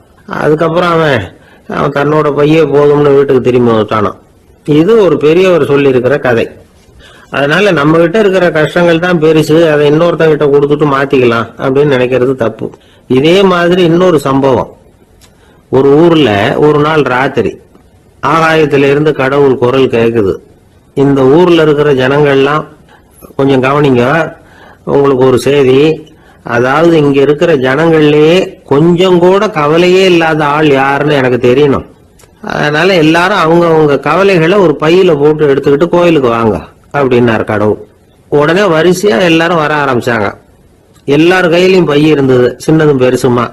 கவலையே இல்லாத ஆள் யாருன்னு தேடினார் கடவுள். ஒரே ஒரு ஆள் மட்டும் கையில எதுவும் இல்லாம வெறும் கையை வீசிக்கிட்டு ரொம்ப ஜாலியா நடந்து வந்துகிட்டு இருந்தான். கடவுள் அவங்க கிட்ட போனார். ஏப்பா, உனக்கு கவலையே இல்லையா அப்படின்னு கேட்டார். எனக்கும் சில கவலைகள்லாம் உண்டு அப்படின்னு அவன். எங்க அதெல்லாம்னு கேட்டிருக்காரு கடவுள். பின்னாடி லாரியில வந்துகிட்டு இருக்கு அப்படின்னு அவன். ஒரு ரயில் வேகமா போயிட்டு இருக்கு. அது ஒரு ரயில்வே ஸ்டேஷன்ல கொஞ்ச நேரம் நின்னுது. அப்போ அதுல ஒரு ஆள் ஏறினார். தலையில ஒரு மூட்டையை வச்சிருந்தார். மூட்டையை தலையில சுமந்துக்கிட்டே உள்ள வந்தாரு. மூட்டையை தலையில சுமந்துக்கிட்டே ஒரு இடத்துல உட்கார்ந்தார். ரயில் மறுபடியும் புறப்பட்டது. இவர் தன் தலையில இருந்த மூட்டையை கீழே இறக்கி வைக்கணும்ல, வைக்கல, சுமந்துக்கிட்டே வர்றார். எதிரில் உட்கார்ந்துருந்தவர் கேட்டார், ஏங்க ஏன் இப்படியே உட்கார்ந்துருக்கிறீங்க தலையில மூட்டையை வச்சுக்கிட்டு, மூட்டையை கீழே இறக்கி வைக்கலாமே அப்படின்னார். வேணாங்க, பாவம், தலையில இருக்கிற மூட்டையை இறக்கி ரயில்ல வச்சா ரயிலுக்கு பாரம் அதிகமா இருக்கும் அப்படின்னாரு அவரு. இப்படி ஒரு ஆளை பார்த்தா நமக்கு சிரிப்பு தான் வரும். ஏன்னா ரயில்ங்கிறது அந்த மூட்டையையும் சேர்த்து சுமந்துக்கிட்டு தான் போகுது. அவன் அந்த மூட்டையை தலையில வச்சிருந்தாலும் ஒண்ணுதான், தரையில வச்சிருந்தாலும் ஒண்ணுதான். அதனால ரயிலுக்கு எந்த மாற்றமும் ஏற்பட போறதில்லை. அதே மாதிரி தான் நம்ம மனமும். இதுவும் ஒரு தேவையில்லாத சுமை, அனாவசியமா சுமந்துக்கிட்டு இருக்கிறோம். இத கீழே இறக்கி வச்சுட்டா வாழ்க்கை பிரயாணம் சுகமா இருக்கும். ரயில் பிரயாணம் பண்ற அந்த ஆள் மூட்டையை சுமக்கிறான், வாழ்க்கை பிரயாணம் பண்ற நாம மனசை சுமக்கிறோம். இது ரெண்டுக்கும் எந்த வித்தியாசமும் இல்லை. மனசை கீழே இறக்கி வச்சுட்டா பாரம் இல்லாமல் வாழலாம், பறவைகள் மாதிரி பறக்கலாம், குழந்தைகள் மாதிரி கள்ளங்கபடம் இல்லாம வாழலாம். இந்த வெளி உலகத்துல நாம நிலை பெற்று இருக்கணும், வேரூன்றி இருக்கணும்.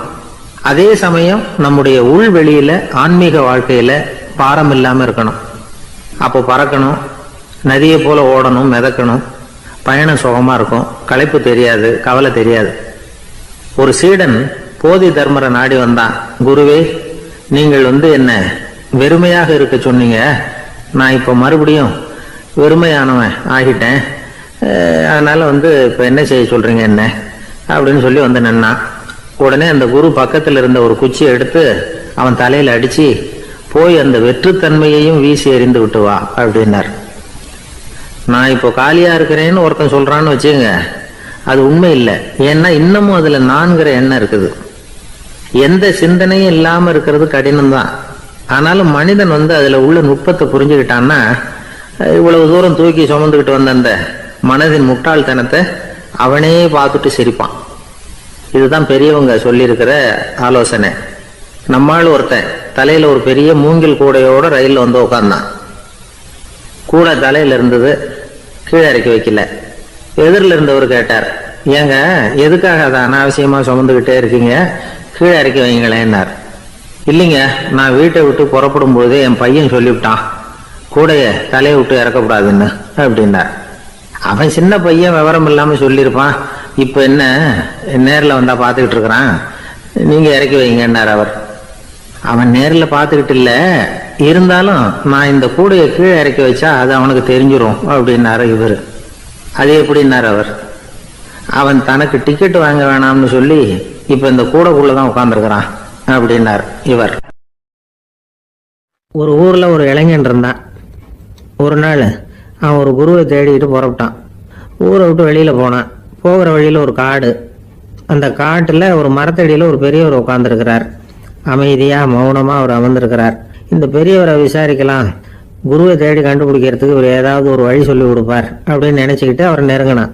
ஐயா, எனக்கு ஒரு குரு தேவை, எங்க கிடைப்பார், அவரை எப்படி அடையாளம் கண்டுபிடிக்கிறது, அதை பத்தி ஏதாவது விவரம் சொன்னீங்கன்னா நான் கண்டுபிடிச்சுக்குவேன் அப்படின்றான். பெரியவர் நிமிர்ந்து பார்த்தார். தம்பி, அது ரொம்ப சுலபம். அவர் வயசானவரா இருப்பார், என்னை விட சுமார் 30 வயசு அதிகமா இருக்கும். அவர் ஒரு மரத்தடியில் தான் உட்காந்துருப்பார் அப்படின்ட்டுருக்கான். சரிங்க பெரியவரே, அது என்ன மாதிரியான மரம், எப்படி இருக்கும் அப்படின்னு கேட்டிருக்கான். பெரியவர் அந்த விவரங்களையும் சொல்லியிருக்கிறாரு. அது மட்டும் இல்லை, சந்திக்கிற நாள், நேரம், வினாடி முதற்கொண்டு எல்லா விவரங்களையும் துல்லியமா சொன்னாராம். இவ்வளவு விவரங்களை இவரால் எப்படி சொல்ல முடியுது அப்படின்னு இவனுக்கு ஆச்சரியம். இருந்தாலும் அந்த பெரியவர் கடைசியா ஒரு விவரம் சொன்னார். அது என்ன தெரியுமா, எப்படியும் நீ அவரை சந்திக்கிறதுக்கு ஒரு 30 வருஷம் ஆகும் அப்படின்னு சொல்லிவிட்டாராம். ரொம்ப நன்றிங்க பெரியவரே அப்படின்னு சொல்லிவிட்டு அந்த இளைஞன் புறப்பட்டுருக்கான். இப்போ அவனுக்கு குரு பத்தின விவரம் எல்லாம் கிடைச்சிட்டுது, சந்திக்கிற நேரமும் தெரிஞ்சுட்டுது. ஆனா 30 வருஷம் அவரை தேடி அலைய வேண்டியிருக்குமே. அவன் தேட ஆரம்பிச்சான். காடு மலை எல்லாம் சுத்தி அலைஞ்சான். பல வருஷங்கள் தேடினான், அழுத்து போயிட்டான். கடைசியில அவனுக்கும் வயசாயிட்டுது. கடைசியில தன்னுடைய சொந்த ஊருக்கே திரும்பி போயிட்டு இருந்தான். அங்க ஒரு மரத்தடியில அவன் தேடிட்டு இருந்த குருநாதர் கிடைச்சார். யார் அவருன்னா, 30 வருஷத்துக்கு முன்னாடி வழி சொல்லி கொடுத்தாருல அதே பெரியவர். அவருக்கு இப்போ 30 வயசு அதிகமா இருந்தது. அதே மரம், அன்னைக்கு பெரியவர் சொன்ன அடையாளம் இப்போ பொருத்தமா இருந்தது. இப்போ அந்த பெரியவர் சொன்னார், சரியா வந்து சேர்ந்துட்ட, வா, உனக்காக தான் நான் இவ்வளவு காலமும் காத்துக்கிட்டு இருந்தேன் அப்படின்னாராம். என்ன சொல்றீங்கன்றிருக்கான். 30 வருஷத்துக்கு முன்னாடி என்கிட்ட வந்தியே, அப்பவே என் காலம் வந்து முடிஞ்சு போயிருந்தது. அப்பவே என்ன உனக்கு அடையாளம் தெரியல, அதனால இவ்வளவு காலம் உனக்காக காத்துட்டு இருக்கும்படி ஆயிட்டுது அப்படின்னாராம். ஐயா, அப்பவே நீங்க சொல்லியிருக்கலாமே, இதுதான் 30 வருஷம் கழிச்சு நீ சந்திக்க போற இடம், நான் தான் உன்னுடைய குரு அப்படின்னு சொல்லியிருக்கலாமே அப்படின்ட்டுருக்கான். அந்த பெரியவர் சிரிச்சுக்கிட்டே அதுக்கு பதில் சொன்னாராம். நான் எவ்வளவோ விவரமா தான் சொன்னேன், நீ சரியா புரிஞ்சுக்கல. காரணம், அப்போ நீ போதுமான அளவுக்கு பக்குவம் பெற்றிருக்கவில்லை, அதனால புரியும் சக்தி இல்லாம போயிட்டுதப்போ 30 ஆண்டு காலம் நீ அலைஞ்சு தெரிஞ்சிருக்கிற. அது காரணமா இப்போ உனக்கு அந்த பக்குவம் வந்துட்டுது, அதனாலதான் அடையாளம் காண முடிஞ்சது, நானே உன்னுடைய குரு அப்படின்னாராம். இதுல இருந்து என்ன தெரியுதுன்னா, ஆன்மீகத்துல மாணவனாக சேர்றதுக்கு கூட ஒரு பக்குவத்தன்மை தேவைப்படுது. ஒரு பெரிய ஞானி, அவர்கிட்ட சீடனா இருக்க ஒருத்தன் வந்தான், எதிரில் நின்னா. ஞானி அவனை வெகு நேரம் உற்று பார்த்தார். அப்புறம் சொன்னார், சீடனா இருக்கிறது ரொம்ப சிரமம்னார். நான் தயாரா இருக்கிறேன்னா. அது இன்னமும் சிரமமாச்சே, இங்கே வந்து குருவா இருக்கிறது மட்டுமே சுலபம் அப்படின்னாராம். அப்படின்னா நான் குருவாவே ஆயிடுறேன் அப்படின்னானா. இது போலவே இந்த காலத்துல கதை ஒன்று உண்டு. ஒரு பள்ளிக்கூடத்துல வகுப்பு ஆசிரியர் மாணவனை திட்டிக்கிட்டு இருந்தார். டேய், நீ 100க்கு 10 மார்க்கு தான் வாங்கிட்டு இருக்க, இவ்வளவு மோசமா நீ படிச்சா கடைசியில மாடு மேய்க்கிறது கூட லாய்க்கு இல்லாதவனா ஆயிடுவேன், அதுக்கப்புறம் என்ன செய்ய போற அப்படின்னாராம். பையன் தலையை சொரிஞ்சுக்கிட்டே சொன்னானா, சார் அப்படின்னா ஒன்று செய்யறேன் அப்படின்னானா. இவர் கேட்டிருக்கார், என்ன செய்ய போறேன்னு. வேற என்ன சார், உங்களை மாதிரி ஒரு ஆசிரியர் ஆயிடுறேன் அப்படின்னானா. துருக்மேனியாவில் அஷ்காபாத் அப்படின்னு ஒரு நகரத்துல ஒரு புவியியல் விஞ்ஞானி இருந்தார். அவரு ஒரு நாய்க்குட்டி வளர்த்தார். ஒரு நாள் முன்னிரவு நேரம் ஒரு மேஜைக்கு முன்னாடி உட்கார்ந்து அந்த விஞ்ஞானி ஏதோ கணக்கு போட்டுக்கிட்டு இருக்கிறார். அவருக்கு ஒரு சின்ன பெண் குழந்தை, அது தொட்டில தூங்கிட்டு இருக்குது. அந்த நாய்க்குட்டியும் ஒரு மூலையில படுத்து அது பாட்டுக்கு தூங்கிட்டு இருந்தது. ஒரே அமைதி. அந்த நேரத்துல திடீர்னு அந்த நாய்க்குட்டி துள்ளி எழுந்திருச்சுது. நேரா குழந்தைகிட்ட ஓடிச்சு. அந்த குழந்தைய அது போட்டிருந்த ட்ரெஸ்ஸோட சேர்த்து கவ்வி தூக்குச்சு. தூக்கிக்கிட்டு வாசல் பக்கம் ஓடிச்சு. நாய்க்குட்டி குழந்தைய கவ்வி தூக்க முடியுமாங்கிற சந்தேகம் உங்களுக்கு இல்லையா? நீங்க வந்து நம்ம ஊர் நாய்க்குட்டியவே பார்த்து பழக்கப்பட்டிருக்கீங்க. அதனால நம்புறதுக்கு சிரமமா இருக்கும். அந்த ஊர்ல எல்லாம் அது வந்து ரொம்ப ஸ்ட்ராங்கா இருக்கும், ஒரு ஏதோ கண்ணுக்குட்டி மாதிரி இருக்கும். விஞ்ஞானி அதை பார்த்துட்டார். உடனே அந்த நாய்க்கு வந்து வெறி பிடிச்சிட்டுதுன்னு முடிவு பண்ணிட்டு தன்னோட கை துப்பாக்கியை எடுத்துக்கிட்டு ஓடி வந்தார். அவர் வெளியில வந்து நாய்க்குட்டி எங்க அப்படின்னு பார்த்து தேடுறார். அந்த நேரத்துல அந்த வீடு வந்து இடிஞ்சு விழுது. காரணம் பூமி அதிர்ச்சி. இப்படி பூமி அதிர்ச்சி உண்டாக போகுதுங்கிறது அந்த நாய்க்குட்டிக்கு முன்னாடியே தெரிஞ்சு போச்சு. அதுதான் குழந்தைய தூக்கிட்டு வெளியில ஓடி வந்திருக்குது. அது மூலமா அந்த குடும்பத்தையே காப்பாத்தி இருக்குது அந்த நாய்க்குட்டி. இந்த சம்பவம் நடக்கிறதுக்கு 3 நாளைக்கு முன்னாடியே சில பிராணிகளுக்கு இப்படி நடக்க போகுதுங்கிறது தெரிஞ்சிருக்குதான். ஆமா, அந்த நகரத்துல 3 நாளைக்கு முன்னாடியே பாம்பு, பல்லி இதெல்லாம் அது தங்கியிருந்த வலையை விட்டு வெளியில ஓடி வந்துட்டுது. அதே மாதிரி அங்க இருந்த புறாவெல்லாம் பறந்து போயிடுச்சான். இதே மாதிரி யுகோஸ்லோவியாவில் கூட ஒரு நகரம், அங்க ஒரு நாள் ராத்திரி ஒரு மிருக காட்சி சாலையில திடீர்னு ஒரு பெரிய கலவரம், கூச்சல், குழப்பம். அங்க இருந்த கழுதை, புலி, யானை, பறவை எல்லாம் கண்ணாபின்னான்னு கத்த ஆரம்பிச்சுட்டுது. நீர் யானை அதுக்குன்னு போட்டிருந்த தடுப்பையே தாண்டி குதிச்சு வெளியில வந்துட்டுதான். மறுநாள் தான் எல்லாருக்கும் விஷயம் புரிஞ்சுது. அடுத்த நாள் காலையில அங்க பூமி அதிர்ச்சி உண்டாயிட்டுது. இப்ப பாருங்க, அதாவது மனுஷனை போய் தீர்க்க தரிசி அது இதுன்னு சொல்லிட்டு இருக்கிறோம். இவனை விட அது பரவாயில்லைன்னு தோணுது. அதாவது மிருகங்கள் ஒன்று நடக்க போகுதுங்கிறத முன்னாடியே புரிஞ்சுக்குதே. சரி, இதெல்லாம் எப்படி அது முன்கூட்டி புரிஞ்சுக்குது? அதுதான் படைப்பு ரகசியம். அதை கண்டுபிடிக்கிறதுக்கு தான் மனுஷன் வந்து ஆராய்ச்சி பண்ணிட்டு இருக்கிறான். விஞ்ஞானிகளோட ஆராய்ச்சியெல்லாம் ஒரு பக்கம் இருக்கட்டும், வீட்டுக்குள்ளேயே சில ஆராய்ச்சி பண்ணி பாருங்களேன். இப்ப சில யோசனை சொல்லி அதை சோதனை பண்ணி பாருங்க அப்படின்னு ஒருத்தர் சொன்னாராம். அதாவது இப்ப மழை வருமா வராதா அப்படின்னு தெரிஞ்சுக்கணுமா, உடனே ஒரு பூனைக்குட்டி பின்னாடியே மெதுவா போய் அது என்ன செய்யுதுன்னு கவனிச்சு பார்க்கணும். பூனைக்குட்டி தன்னோட பாதத்தினால சுகத்துல வந்து அப்படி கீறிக்கிட்டு இருக்கும். அப்படி கீறினா கண்டிப்பா மழை வரும். சில சமயம் பூனைக்குட்டி அப்படி மல்லாந்து படுத்துக்கிட்டு பாதத்தை உயர தூக்கும், அப்படியும் எப்படியும் புரளும். இப்படி செஞ்சதுன்னா அன்னைக்கும் மழை இருக்காது. அதனால முன்னாடி இருந்தது மழை வர்றதுக்கு அறிகுறி, இது மழை இல்லைங்கிறதுக்கு அறிகுறி. பறவைகள், பிராணிகள் இதுகளோட நடவடிக்கைகளை பார்த்துட்டு அதையெல்லாம் அடிப்படையாக வச்சுதான் காலநிலையை கண்டுபிடிக்கிற கருவிகளை கண்டுபிடிச்சிருக்கிறாங்க. வாத்து இருக்குல்ல, சில சமயம் தன்னோட அழகை தன்னோட இறகுகள்ல அப்படியே புதைச்சிக்கும். அப்படி செஞ்சா குளிர்காலம் வரப்போகுதுன்னு அர்த்தம். பருவநிலை குளிரா மாறப்போகுதுங்கிறதுக்கு இதுதான் அறிகுறி. சிட்டுக்குருவி இருக்குதுல்ல, அதெல்லாம் புழுதியில உழுந்து புரளும், சிறகுகளை வந்து படபடன்னு அடிச்சுக்கும். அப்படி செஞ்சா மழை வரப்போகுதுன்னு அர்த்தம். ஒண்ணு மட்டும் நாம நல்லா தெரிஞ்சுக்கணும், இயற்கையின் சீற்றம்னு சொல்றோம் இல்லையா, இயற்கை ஏன் நம்ம மேல கோவப்படுது? இயற்கையை நாம அனுசரிச்சு போறதில்ல, அதனால கோவப்படுது. காடுகளை அழிக்கப்படாது, விலங்குகளை கொல்லப்படாது, இயற்கை ஏற்படுத்தி வச்சிருக்கிற சமநிலையை கெடுக்கப்படாது. அதை புரிஞ்சுக்கிட்டு வாழ்ந்தோம்னா பூமியும் நடுங்காது, நாமளும் நடுங்க வேண்டிய அவசியம் இருக்காது. ஒருத்தர் இருந்தார், சாராய கடைக்கு போனாராம், நிறைய சாப்பிட்டார். அப்புறம் சொன்னார், இது ரொம்ப அற்புதமான சரக்கு போல இருக்கு, உள்ள போன உடனே இந்த பூமியே நடுங்கிறது மாதிரி இருக்கு எனக்கு அப்படின்னாராம். இதுக்கு கடைக்காரர் சொல்லியிருக்கார், நீங்க சாப்பிட்டது வெறும் பச்சை தண்ணி தாங்க, இப்ப ஏற்பட்டிருக்கிறது நிஜம் பூமி அதிர்ச்சி அப்படின்னாராம். ஒருத்தர் ரொம்ப அவசரமா போயிட்டு இருந்தார். எங்க சார் போறீங்கன்னு கேட்டோம். எனக்கு வேண்டியப்பட்ட ஒருத்தருக்கு குழந்தை பிறந்திருக்கிறதாக செய்தி வந்திருக்கு, அதுதான் ஆஸ்பத்திரிக்கு போயிட்டு இருக்கேன், பார்த்துட்டு வரலாம்னு அப்படின்னார்.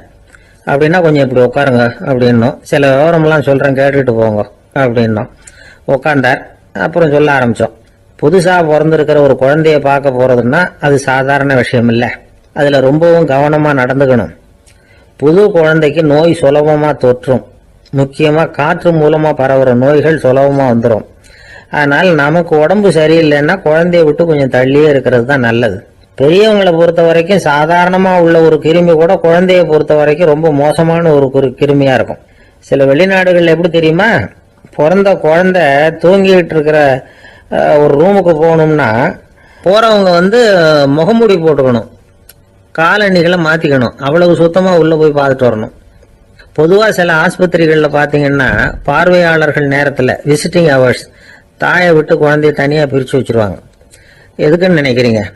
அந்த நேரம் பல பேர் வருவாங்க போவாங்க, அவங்க கை கால் சுத்தமாக இருக்காது, சுத்தம் இல்லாத கைகள் மூலமாக கிருமிகள் பரவும். சுத்தம் இல்லாத கைன்னா மண்ணு தூசி படிஞ்சிருக்கிற கை மட்டும் தான் அர்த்தம் இல்லை. சாலையில் கையை வீசிக்கிட்டு நடந்து வர்றீங்க, குழந்தைய பொறுத்த வரைக்கும் அது கூட சுத்தம் இல்லாத கை தான். தாயை தவிர மற்றவங்க குழந்தைய தூக்காம பார்த்துக்கிறது நல்லது. தாய் கூட அளவோட கொஞ்சிறதோட நிறுத்திக்கணும். புதுசா ஒரு குழந்தைய பெற்றிருக்கிற பொண்ணுகிட்ட மற்ற தாய்மார்கள் ஏதாவது சொல்லிக்கிட்டே இருப்பாங்க, குழந்தைய அப்படி வளர்க்கணும் இப்படி வளர்க்கணும் அப்படின்னு ஏதாவது அட்வைஸ் பண்ணிக்கிட்டே இருப்பாங்க. இப்படி ஓவரா அறிவுரை பண்றது அந்த பொண்ணை குழப்பி விட்டுரும். அதனால அப்படிலாம் பண்ணக்கூடாது. அந்த பெண்ணே ஏதாவது கேட்டா கூட டாக்டர் சொல்ல வேண்டிய விவரங்களை எல்லாம் நாமே சொல்லிட்டு இருக்கக்கூடாது. புதுசா பிறந்திருக்கிற குழந்தைய மட்டும்தான் இப்படி பார்க்கணும்னு இல்லை. ஒரு நோயாளி குழந்தைய பார்க்க போறதுன்னா கூட ரொம்ப எச்சரிக்கையாக தான் நடந்துக்கணும். ஒரு தின்பண்டமோ விளையாட்டு சாமானோ அந்த குழந்தைக்கு நாம் வாங்கிட்டு போறதா வச்சுக்குவோம். அதை நேராக கொண்டுகிட்டு போய் அந்த குழந்தைகிட்டே கொடுக்கக்கூடாது. அதோட அப்பா அம்மா கிட்ட ரகசியமா கொடுக்கலாம். அவங்க முடிவு பண்ணட்டும் குழந்தைகிட்ட அதை கொடுக்கலாமா வேண்டாமாங்கிறத. அவங்களுக்கு தான் தெரியும் அதோட மனசும் உடம்பும். உங்க அக்கறையை காட்டுறதா நினைச்சுக்கிட்டு குழந்தை வாயில எதையும் கொண்டுட்டு போய் போடாதீங்க. போறப்போ உங்க வீட்டு குழந்தையும் அழைச்சிட்டு போகாதீங்க. இது நோயை வாங்கிட்டு வந்துடும், அல்லது புதுசா ஒரு நோயை அதுகிட்ட கொடுத்துட்டு வந்துடும். என்னதான் உங்களுக்கு பழக்கமான குழந்தையா இருந்தா கூட அதுக்கு விருப்பம் இல்லைன்னா பேசக்கூடாது. அங்க போய் அவங்க பள்ளிக்கூடத்தை ஞாபகப்படுத்திட்டு இருக்கக்கூடாது. நோயில இருக்கிறப்ப ஸ்கூலை பத்தி பேச அது விரும்பாது. ஆஸ்பத்திரி விட்டு வெளியில புறப்படுறப்போ குழந்தைகிட்ட சொல்லணும்னு அவசியம் இல்லை. அதோட அப்பா அம்மா கிட்ட சொல்லிவிட்டு புறப்பட்டா போதும், குழந்தை கோபிச்சுக்காது. சமூக சம்பிரதாயத்தை பத்தி அது கவலைப்படுறதில்லை. இப்படி எல்லா விவரமும் நம்ம எதிரில் உட்காந்துருந்தவங்க கிட்ட சொல்லி முடிச்சோம். ரொம்ப நன்றி சார் அப்படின்னு சொல்லிவிட்டு அவர் புறப்பட்டார். குழந்தைங்க கொஞ்சம் வளர்ற வரைக்கும் தான் நாம எச்சரிக்கையா இருக்கணும்னு இல்லை, வளர்ந்த பிறகு இன்னும் எச்சரிக்கையா இருக்கணும். ஒரு பையன் பள்ளிக்கூடத்துலேருந்து திரும்பி வீட்டுக்கு வந்தான். முகம் பூரா நகத்தால கீறி இருந்தது. அப்பா பார்த்து பயந்துட்டார். யாருடா உன்னை இப்படி பண்ணது அப்படின்னாரு. என் கூட படிக்கிற இன்னொரு பையன். நாளைக்கு உன் கூட பள்ளிக்கூடத்துக்கு வர்றேன், நீ எனக்கு அவனை அடையாளம் காட்ட முடியுமான்னார். அது ரொம்ப சுலபம் நான் பையன். எப்படின்னார் அப்பா. அவன் காதுல ஒன்ன கையோடு எடுத்துட்டு வந்திருக்கிறேன், இதோ என் பையில தான் வச்சிருக்கேன் அப்படிங்கிறான் அந்த பையன். ஒருத்தர் ஒரு தவறு செஞ்சு விடுறாருன்னு வச்சுக்கங்க. உடனே நீ செஞ்சது தவறு அப்படின்னு சொல்றது ஒரு வகை. அதுக்கு பதிலாக எது சரின்னு அவர் புரிந்து கொள்ள உதவி செய்கிறது இன்னொரு வகை. இந்த ரெண்டாவது வகை இருக்கு பாருங்க, நிர்வாக இயல்ல இது ரொம்ப முக்கியம். அலுவலகத்தில் வேலை பார்க்குற ஒருத்தர் முக்கியமாக தெரிஞ்சுக்க வேண்டியது என்ன தெரியுமா? சக ஊழியர்கள்கிட்ட எப்படி பழகணும், மேலதிகாரிகள் கிட்ட எப்படி பழகணும், தனக்கு கீழே வேலை செய்கிறவங்க கிட்ட எப்படி பழகணும், வாடிக்கையாளர்கள் கிட்ட எப்படி பழகணும், இவங்க எல்லார்கிட்டையும் செம்மையான உறவை ஏற்படுத்திக்கிறது எப்படி, இதையெல்லாம் சொல்லிக் கொடுக்குற பாடம் தான் இன்டர் பர்சனல் ஸ்கில், திறமையான உறவு அப்படிங்கிறது. எந்த வேலையில் இருந்தாலும் சரி, இந்த உறவுகளை வளர்க்கும் திறன் உள்ளவங்க சீக்கிரம் முன்னுக்கு வந்துடுறாங்க. மற்றவங்க கிட்ட உறவை பலப்படுத்திக்கிறது எப்படி அப்படின்னு தெரிஞ்சுக்கிட்டோம்னா எந்த ஒரு தடையையும் சுலபமாக தாண்டி செய்கிற தொழிலில் முன்னுக்கு வந்துடலாம். ஹார்வர்டு பல்கலைக்கழகத்தில் ஒரு கணக்கெடுப்பு பண்ணி பார்த்தாங்களாம். பார்க்குற வேலையில் எது மாதிரி குணாதிசயம் உள்ளவங்க வேகமாக முன்னுக்கு வர்றாங்க அப்படின்னு தெரிஞ்சுக்கிறதுக்காக இந்த கணக்கெடுப்பு. வெவ்வேறு துறையில் வேகமாக முன்னுக்கு வந்திருக்கிற பல பேரை சந்தித்து இந்த சர்வேயை நடத்தியிருக்கிறாங்க. அவங்க கண்டுபிடிச்சி சொல்லியிருக்கிற உண்மை என்ன தெரியுமா? ஒருத்தர் ஒரு வேலையில் இருந்தால் அது சம்பந்தப்பட்ட சப்ஜெக்ட் பற்றிய அறிவு 35% இருந்தால் போதுமா. ஆனால் உறவுகளை வளர்க்கக்கூடிய திறன், இன்டர் பர்சனல் ஸ்கில்லு 65% வேணும். இப்படி உள்ளவங்க சீக்கிரம் முன்னுக்கு வந்துடுறாங்களாம். அதனால் ஒருத்தருக்கு வேலை சரியாக புரியலைன்னா கூட விவரமாக மற்றவங்க கிட்ட பழகிறது எப்படின்னு புரிஞ்சால் போதும், அவர் முன்னுக்கு வந்துடலாம். அலுவலகங்களில் மட்டும் இல்லை, எல்லா இடங்கள்லையும் இது ரொம்ப முக்கியம். வீட்டுக்குள்ளேயும் இது ரொம்ப முக்கியம், வீட்டுக்கு வெளியேயும் இது முக்கியம். அடுத்தவங்க கிட்ட பழகிறது எப்படிங்கிறத தெரிஞ்சுக்காதவன் வாழ்க்கையில் முன்னேற முடியாது. இன்னைக்கு ஆயுதங்களால் காயப்படுத்தி கொள்ளுகிறவர்களை விட வார்த்தைகளால் காயப்படுத்தி கொள்ளுகிறவர்கள் தான் அதிகம். பெரியவங்க என்ன சொல்கிறாங்க தெரியுமா? நீங்கள் இந்த பூமியில் பிறந்ததன் அர்த்தம் பூர்த்தி ஆகணும்னா அடுத்தவங்களுக்கு உதவி பண்ணுங்க. அடுத்தவங்களுக்கு உதவி செய்ய முடியாவிட்டால் கூட பரவாயில்லை, ஆனால் யாரையும் புண்படுத்தி விடாதீங்க அப்படின்னு சொல்கிறாங்க. எனக்கு தெரிஞ்ச ஒருத்தர் ஒரு அலுவலகத்தில் வேலை பார்க்குறார். அவர் சொல்லுவார், எனக்கு இந்த இன்டர் பர்சனல் ஸ்கில் ரொம்ப அதிகம் சார். சக ஊழியர்கள்கிட்ட ரொம்ப சுமூகமாக நடந்துக்குவேன். என் கூட வேலை பார்க்குற ஒருத்தருக்கு ஏதாவது ஒரு கஷ்டம்னா அந்த சமயத்தில் அவர் செய்ய வேண்டிய வேலையை நான் செஞ்சிருவேன் சார் அப்படிம்பார். நான் அவர்கிட்ட சமீபத்தில் அப்படி ஏதாவது செஞ்சுருக்கீங்களா அப்படின்னு கேட்டேன். செஞ்சுருக்கேன் சார். போன வாரம் புதன்கிழமை ஆஃபீஸில் என் பக்கத்து சீட்டுக்காரருக்கு வயிற்று வலி. உடனே நான் மெடிக்கல் லீவ் போட்டுட்டு எங்கள் வீட்டுக்கு போயிட்டேன் சார் அப்படின்னார். ஒரு பல்கலைக்கழகம், அங்கே ஒரு இலக்கிய பேராசிரியர், அவர் பாடம் நடத்திக்கிட்டு இருந்தார். ராபர்ட் ப்ரௌனிங் எழுதிய கவிதைகளை பற்றி சொல்லிட்டு இருக்கிறார். மாணவர்களும் ரொம்ப அக்கறையாக அதை கேட்டுக்கிட்டு இருக்கிறாங்க. ஒரு குறிப்பிட்ட கவிதையை பற்றி சொல்லும் பொழுது அந்த பேராசிரியருக்கே ஒரு சந்தேகம். அதாவது அந்த கவிதையின் சரியான அர்த்தம் என்னங்கிறதுல சந்தேகம். பேராசிரியர் யோசனை பண்ணார். அந்த கவிதையை முழுசா புரிஞ்சுக்க முடியல. அதனால மாணவர்களை பார்த்து சொன்னார், மாணவர்களே, ஒரு நாள் பொறுத்துங்க, இந்த கவிதையை எழுதின கவிஞர் எங்க வீட்டுக்கு பக்கத்துல தான் இருக்கிறார். இன்னைக்கு சாயந்தரம் நான் அவரை நேரிலேயே போய் பார்க்கறேன். பார்த்து இதுக்கு என்னங்க அர்த்தம்னு கேட்டுட்டு வந்துடுறேன். அதுக்கப்புறம் உங்ககிட்ட சொல்றேன் அப்படின்னாராம். அன்னைக்கு சாயந்தரமே அந்த பேராசிரியர் கவிஞரை தேடிட்டு போயிட்டார். கவிஞர் அவங்க வீட்டுல அவர் பாட்டு உட்காந்துருந்தாராம். இவர் போய் அவர் முன்னாடி உட்கார்ந்தார். அப்புறம் கேட்டார், ஐயா, அந்த கவிதையின் முழு பொருள் என்னன்னு தெரிஞ்சுட்டு போறதுக்காக வந்திருக்கிறேன் அப்படின்னாராம். எந்த கவிதை அப்படின்னாராம் அவரு. இவர் அந்த கவிதையை சொல்லியிருக்கார். கவிஞர் கொஞ்சம் யோசனை பண்ணிவிட்டு அப்புறம் சொன்னாராம், பேராசிரியரே, நீங்க கொஞ்சம் தாமதமா வந்துட்டீங்கன்னாராம். இவருக்கு ஒன்றும் புரியல. நீங்க என்ன சொல்றீங்க? நான் தாமதமா வந்துட்டேன்னா? நீங்க தான் உயிரோடு இருக்கிறீங்களே, அப்படி இருக்கும்போது நான் தாமதமா வந்துட்டேன்னா அது எப்படி அப்படின்னு இவர் குழம்பி இருக்கிறார். இப்ப கவிஞர் சொன்னாராம், ஐயா, நான் உயிரோட இருக்கிறேன்னா இல்லையாங்கிறது முக்கியம் இல்லை. நான் அந்த கவிதை வரிகளை எழுதினப்போ 2 பேருக்கு அதோட அர்த்தம் தெரிஞ்சிருந்தது. இப்போ ஒரே ஒருத்தருக்கு தான் அதோட அர்த்தம் தெரியும் அப்படின்னாராம். பேராசிரியர் யோசனை பண்ணியிருக்கார். அப்படின்னா அந்த ஒருத்தர் கவிஞர் ராபர்ட் ப்ரௌனிங்கை தவிர வேற யாரா இருக்க முடியும்? இவர் தான் அப்படிங்கிறத அவர் மனசுல நினைச்சுக்கிட்டார். அதனால சொன்னார், ஐயா, நான் தாமதமா வரல, அந்த கவிதையின் பொருள் என்ன அது சொல்லுங்கன்னார். பேராசிரியரே, நான் சொல்றது உங்களுக்கு புரியலன்னு நினைக்கிறேன். நான் இந்த வரிகளை எழுதினப்போ 2 பேருக்கு அதோட அர்த்தம் தெரிஞ்சிருந்தது. அந்த 2 பேர் யாருன்னா, ஒருத்தர் ராபர்ட் ப்ரௌனிங், அதாவது நான், இன்னொருத்தர் கடவுள். இப்போ அது கடவுளுக்கு மட்டும்தான் தெரியும். நானே இதை பத்தி பல தடவை யோசனை பண்ணி பார்த்தேன். இது ரொம்ப அழகானது, ஆனாலும் ரொம்ப வழுக்கலானது.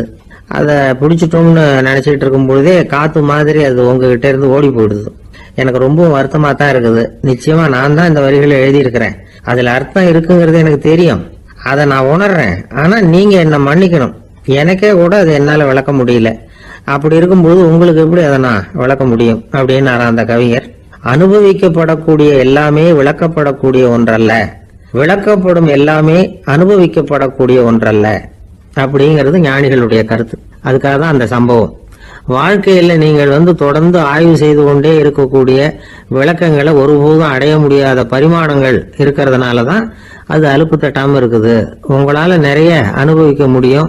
இருந்தாலும் நீங்கள் அனுபவித்து அறிந்த விஷயங்கள் கூட வார்த்தைகளால விளக்கப்பட முடிவதில்லை அப்படிங்கிறது பெரியோர் சிந்தனை. இதெல்லாம் ஒரு பக்கம் இருக்கட்டும். நமக்கு தெரிஞ்ச பேராசிரியர் ஒருத்தர் 1 மணி நேரம் ரொம்ப விவரமா வகுப்பு எடுத்தார். கடைசியா சொன்னார், மாணவர்களே, ரொம்பவும் எளிமையா விளக்கமா எல்லா விவரமும் சொல்லியிருக்கிறேன். அதனால இதுல உங்களுக்கு சந்தேகம் வர்றதுக்கு வாய்ப்பே இல்லை. இருந்தாலும் கேட்க வேண்டிய கடமை கேட்கிறேன். இது வரைக்கும் நடத்தினதுல யாருக்காவது ஏதாவது சந்தேகம் உண்டா அப்படின்னு கேட்டாராம். எனக்கு ஒரே ஒரு சந்தேகம் தான் சார் அப்படின்னு எழுந்திரிச்சு நிக்கிறான் ஒருத்தன். என்னன்னு கேட்டாராம். இது வரைக்கும் நீங்க என்ன பாடம் சார் நடத்துனீங்க அப்படின்னானா அவன். ஒரு ஊர்ல ஒரு துறவி இருந்தார், புத்த சமய துறவி. அந்த ஊர் மன்னன் அவரை பத்தி கேள்விப்பட்டிருக்கான். ஒரு நாள் புறப்பட்டு போனா, துறவியின் பாதங்களை தொட்டு வணங்கினான். அதுக்கப்புறம் சொன்னான், ஐயா, நான் உங்களை அரண்மனைக்கு அழைச்சிட்டு போறதுக்காக வந்திருக்கிறேன். இனிமே நீங்க இங்க எதுக்கு இருக்கணும் அப்படின்னானா. அவன் மனசுக்குள்ள என்ன நினைப்புன்னா, இவர் எங்க வர போறாரு, நான் ரொம்ப எளிமையானவன், எனக்கு எதுக்கு அரண்மனை வாசம்னு சொல்லி விடுவார் அப்படின்னு நினைச்சிருக்கான். ஆனா அந்த துறவி என்ன பண்ணார் தெரியுமா? அப்படியா, சரி போகலாம், வா, போய் உன் ரதத்தை கொண்டுட்டு வா, அரண்மனைக்கு போகும்போது அதுக்கு தகுந்த மாதிரி ஆடம்பரமா போகணும் அப்படின்னு விட்டாரான். துறவி இப்படி சொன்னதும் அந்த மன்னனுக்கு மனசுக்குள்ள சந்தேகம் வந்துட்டுது. இவர் உண்மையிலேயே துறவி தானா, ஏமாத்து பேர் வழி மாதிரி தெரியுதே அப்படின்னு நினைச்சிருக்கான். இருந்தாலும் இனிமே என்ன பண்றது, சொல்லியாச்சு. ரதத்தை கொண்டுட்டு வந்தான். துறவி ஏறி உட்கார்ந்தார். பக்கத்துல ராஜா. அவரு ரொம்ப உற்சாகமா வரார். இவன் ரொம்ப சோர்ந்து போய் வரான். துறவி மரத்தடியிலேயே வாழ்ந்து பழக்கப்பட்டவர். அரண்மனையில எளிமையா ஒரு இடத்துல உட்காந்துக்குவார் அப்படின்னு நினைச்சான். ஆனா அப்படி இல்லை. அரண்மனைக்கு வந்த உடனே அந்த துறவி அதை கொண்டுட்டு வா, இதை கொண்டுட்டு வான்னு சொல்லி உத்தரவு போட ஆரம்பிச்சுட்டார். அரண்மனையில இருந்தா அரசனை மாதிரி இருக்கணும் அப்படிங்கிறார். ராத்திரி பூரா சௌரியமா தூங்கினார். பகல்ல அரண்மனை தோட்டத்துல உலாவ வேண்டியது, நீச்சல் குளத்துல குளிக்க வேண்டியது, இப்படியே பொழுது போக்கிட்டு இருக்கிறார். அந்த அரண்மனையில துறவி மகிழ்ச்சியா இருக்கிறார். மன்னனால அப்படி இருக்க முடியல. அவருக்கு எந்த கவலையும் இல்லை, இவனுக்கு அரசாங்க கவலைகள். துறவி அப்படி இருக்கிறத இவனால தாங்கிக்க முடியல. ஒரு நாள் அவர்கிட்டயே போய், நான் உங்ககிட்ட கொஞ்சம் பேசணும் நானா. துறவி பார்த்தார். நான் இந்த அரண்மனைக்கு வரும்பொழுதே நீ என்னமோ என்கிட்ட கேட்கணும்னு நினைச்ச. ஏன் காலதாமதம்? நீ அனாவசியமா உன்னையே தொந்தரவு பண்ணிட்டு இருக்கிற. நீ கவலையா இருக்கேங்கிறது எனக்கு புரியுது. நான் மரத்தடியில் இருந்தப்போ கூட என்னை அடிக்கடி சந்திச்சுக்கிட்டு இருப்ப. ஏதாவது விளக்கம் கேட்கறது உண்டு. இங்க வந்த பிறகு என்னை சந்திக்கிறது கூட அபூர்வமா போயிட்டுது. நீ இப்போ என்ன கேட்க போறேங்கிறது எனக்கு தெரியும், இருந்தாலும் கேள் அப்படின்னாராம். வேற ஒண்ணும் இல்லைங்க, இப்போ உங்களுக்கும் எனக்கு என்ன வித்தியாசம்? 2 பேரும் அரண்மனையில தான் இருக்கிறோம். நீங்க மகிழ்ச்சியா இருக்கிறீங்க, நான் அப்படி இருக்க முடியல. இவ்வளவுக்கும் நீங்க முன்னாடி இருந்தது மாதிரி இல்லை. தினமும் தங்க தேர் கேட்குறீங்க, உயர்தரமான ஆடைகள் அணியிறீங்க, சுவையான சாப்பாடு. இப்படி இருக்கிறப்போ உங்களுக்கு எனக்கு என்ன வித்தியாசம்? இதுதான் மன்னனுடைய கேள்வி. இதுக்கு பதில் சொல்றேன், என் கூட புறப்பட்டு வா, இந்த நகரத்துக்கு வெளியில போவோம் அப்படின்னு சொல்லி அரசனை கூப்பிட்டுக்கிட்டு ஊர் எல்லைக்கு சேர்ந்தார் துறவி. அங்க போய் சொன்னார், இதை பாருப்பா, இந்த இடத்த தான் தேடிட்டு இருந்தேன். இனிமே நான் திரும்பி வர போறதில்ல. நீ என்னோட வர்றியா, திரும்பி போறியா அப்படின்னார். நான் எப்படிங்க உங்க கூட வர முடியும்? என்னுடைய நாடு, என்னுடைய சொத்துக்கள், மனைவி, மக்கள் எல்லாத்தையும் விட்டுட்டு எப்படிங்க வர்றதுன்னா. இப்ப அந்த துறவி சொன்னார், இப்ப வித்தியாசத்தை தெரிஞ்சுக்கிட்டியா? நான் அரண்மனையில் இருந்தேன், எல்லா வித பொருள்களும் உடையவனா இருந்தேன். ஆனா எதையும் சொந்தம் கொண்டாடுறவனா இருக்கல. ஆனா நீ அப்படி இல்லை, எல்லாத்தையும் சொந்தம் கொண்டாடிட்டு இருக்கிற. இதுதான் நமக்குள்ள வித்தியாசம் அப்படின்னு சொன்னார். அரண்மனை ஆடைகளை அப்படியே கலைஞர் அரசங்கிட்ட கொடுத்தார். உன்னுடைய ஆடைகளை நீயே வச்சுக்கோன்னார். அவர் பாட்டுக்கு நடந்து போனார், திரும்பியே பார்க்கல. அரசனுக்கு அப்பதான் தன்னுடைய அறியாமை விளங்குச்சான். இதுல இருந்து நாம புரிஞ்சுக்க வேண்டியது என்னன்னா, இந்த உலகத்துல எத்தனையோ பொருள்கள், அதையெல்லாம் முறையா பயன்படுத்தினா மகிழ்ச்சி. அதை விட்டுட்டு அதுக்கெல்லாம் சொந்தம் கொண்டாட ஆரம்பிச்சா கவலை. நம்ம ஆட்கள் சொந்தம் கொண்டாடுற விதமே தனி. ஒரு ஆளு இன்னொருத்தங்கிட்ட ஒரு கொடை கடன் வாங்கியிருந்தான், திருப்பி கொடுக்கல. கொடையை கொடுத்தவன் கேட்டான், என்கிட்ட கடன் வாங்கினிய கொடை, அதை கொஞ்சம் திருப்பி தர்றியான்னா. அது உனக்கு இப்போ அவசரமா தேவைப்படுதா அப்படின்னு கேட்டான் இவன். எனக்கு தேவைப்படல, அந்த கொடையை நான் யாருக்கிட்ட வாங்கியிருந்தேனோ அவனுக்கு இப்போ அது அவசரமா தேவைப்படுது அப்படின்னானா அந்த ஆள். ஒரு சராசரி மனிதனுடைய இயல்பு என்ன? இன்பம் வந்தா துள்ளி குதிப்பான், துன்பம் வந்தா சோர்ந்து போய் ஒரு மூலையில உட்காந்துருவான். இவன் தான் சராசரி மனிதன். ஆனா ஒருத்தன் இன்பம் வந்தா அதுக்காக மகிழ்ச்சி அடையறதில்ல, துன்பம் வந்தா அதுக்காக சோர்ந்து போறதில்ல அப்படின்னு வச்சுக்கோங்க. அப்படி இருந்தா அவன் சாதாரண ஆள் கிடையாது. ஒரு ஊர்ல ஒரு ஞானி இருந்தார். அவரை தேடிட்டு ஒரு பெரியவர் வந்தார். ஐயா, ஞானத்துல சிறந்த ஞானம் எது அப்படின்னு கேட்டாராம். இதுக்கு அந்த ஞானி என்ன பதில் சொன்னார் தெரியுமா? இன்பத்தினால மகிழ்ச்சி அடையாமலும் துன்பத்தினால சோர்வு அடையாமலும் இருக்கிறது தான் அந்த ஞானம், பெரிய ஞானம் அப்படின்னாராம். சரி சுவாமி, அப்படிப்பட்ட ஞானம் உங்களுக்கு எப்படி வந்ததுன்னு கேட்டிருக்காரு இவர். அதை நான் ஒரு கழுதைகிட்ட இருந்து கற்றுக்கிட்டேன் அப்படின்னாராம் அவர். இவருக்கு ஒன்றும் புரியல, ஒரு மாதிரியா முழிச்சிருக்கிறார். இதை அவர் புரிஞ்சுக்கிட்டார். நீங்கள் நாளைக்கு காலையில் நம்முடைய ஆசிரமத்துக்கு வாங்க, புரிய வைக்கிறேன்னாராம். சரின்னு அவர் போயிட்டார். மறுநாள் காலையில் ஆசிரமத்துக்கு சேர்ந்தார். ஞானி அவரை கூப்பிட்டு உட்கார வச்சார். வாங்க இப்படி உட்காருங்க, கொஞ்ச நேரத்தில் இந்த வழியாக ஒரு கழுதை போகும், அதை கவனித்து பாருங்கன்னாராம். இவருக்கு இன்னமும் ஒன்றும் புரியாமல் போச்சு, ஒரே குழப்பம். இருந்தாலும் அந்த ஞானி சொன்னது மாதிரியே உட்காந்துருக்கிறார். கொஞ்ச நேரத்தில் இந்த வழியாக ஒரு கழுதை போச்சு. அது முதுக நிறைய அழுக்கு மூட்டைகள், அதை சுமந்துக்கிட்டு போகுது. ஒரு சலவை தொழிலாளி அதை ஓட்டிகிட்டு போகிறார். கொஞ்சம் தூரத்தில் ஒரு ஆறு இருக்கு. அங்கே போய் துணியெல்லாம் சுத்தப்படுத்திக்கிட்டு சாயந்தரமா திரும்பி இந்த வழியாக வருவாங்க. ஞானி சொன்னது மாதிரியே இந்த பெரியவர் அழுக்கு மூட்டையை சுமந்துக்கிட்டு போகிற அந்த கழுதையை கவனிச்சார். கழுதை போயிட்டுது. அதுக்கப்புறம் ஞானியை திரும்பி பார்த்தார். இப்போ அந்த ஞானி சொன்னார், சாயந்தரம் வரைக்கும் நீங்கள் இங்கேயே இருக்கணும்னார். அதே மாதிரி இவர் இருந்தார். சாயந்தரமா அந்த ஞானி சொன்னார், ஐயா, இப்போ கொஞ்ச நேரத்தில் அந்த கழுதை இந்த வழியாக திரும்பி வரும், அதையும் கவனித்து பாருங்கன்னார். இவரும் கவனித்து பார்க்குறார். கழுதை வந்தது. அது முதுகில் சலவை செய்யப்பட்ட துணி மூட்டை, அது பாட்டுக்கு சுமந்துக்கிட்டு போய்கிட்டு இருக்குது. பெரியவருக்கு ஒன்றும் புரியல. பொறுமை இழந்துட்டார். சரி சுவாமி, இந்த கழுதைக்கும் உங்க ஞானத்துக்கும் என்ன சம்பந்தம் அப்படின்னார். இப்ப அந்த ஞானி விளக்கினார். ஐயா, இந்த கழுதை இதே மாதிரி தினமும் காலையில அழுக்கு மூட்டைகளை சுமந்துக்கிட்டு ஆத்துக்கு போகுது, மாலையில வெண்மையான சுத்தமான துணிகளை சுமந்துக்கிட்டு திரும்பி ஊருக்கு போகுது. காலையில இது போகும்பொழுது முதுகுல அழுக்கு மூட்டைகளை சுமந்துக்கிட்டு போறோமேங்கிற வருத்தமும் அதுக்கு கிடையாது. சாயந்தரம் திரும்பி வரும்பொழுது சுத்தமான துணிகளை சுமந்துக்கிட்டு வர்றோமேங்கிற மகிழ்ச்சியும் அதுக்கு இல்லை. இதை பார்த்து தான் நான் அது மாதிரி ஞானத்தை கற்றுக்கிட்டேன் அப்படின்னாராம். அதனால யாரு கற்றுக் கொடுக்குறாங்க அப்படிங்கிறத விட எதை கற்றுக்கிறோம் அப்படிங்கிறது தான் முக்கியம். ஒரு சினிமா பார்க்குறோம், ஒரு அருவி கொட்டுறது மாதிரி காட்சி வருது, தண்ணீர் வழியுது. படம் முடிஞ்சதும் பார்த்தீங்கன்னா அந்த திரை என்ன நனைஞ்சு போயா இருக்கும். ஒரு தீப்பிடிச்சு எரியிற காட்சியே சினிமாவில் பார்க்குறீங்க, காட்சி முடிஞ்சதும் அந்த வெண் திரையே கருகி போயா இருக்கும். படத்தில் வர்ற தண்ணீரும் நெருப்பும் அந்த திரையை பாதிக்கிறது இல்லை. நாம் அந்த திரை மாதிரி இருக்கிறதுக்கு கற்றுக்கணுமா. அந்த பக்குவம் வந்துட்டுதுன்னா இன்பமும் துன்பமும் நம்ம எதுவும் செய்யாது. ஒரு சினிமாவை பார்க்குற வரைக்கும் சிரிக்கலாம், அழலாம். பார்த்துட்டு வெளியில் வரும்பொழுது அழுதுகிட்டே வரக்கூடாது. ஒருத்தர் வந்தார், அப்படி படம் முடிஞ்சு வெளியில் வரும்பொழுது அருவி மாதிரி கண்ணீர் சிந்திக்கிட்டே வரார். ஏன் சார் படம் அவ்வளவு சோகமா அப்படின்னு கேட்டார். இன்னொருத்தர்,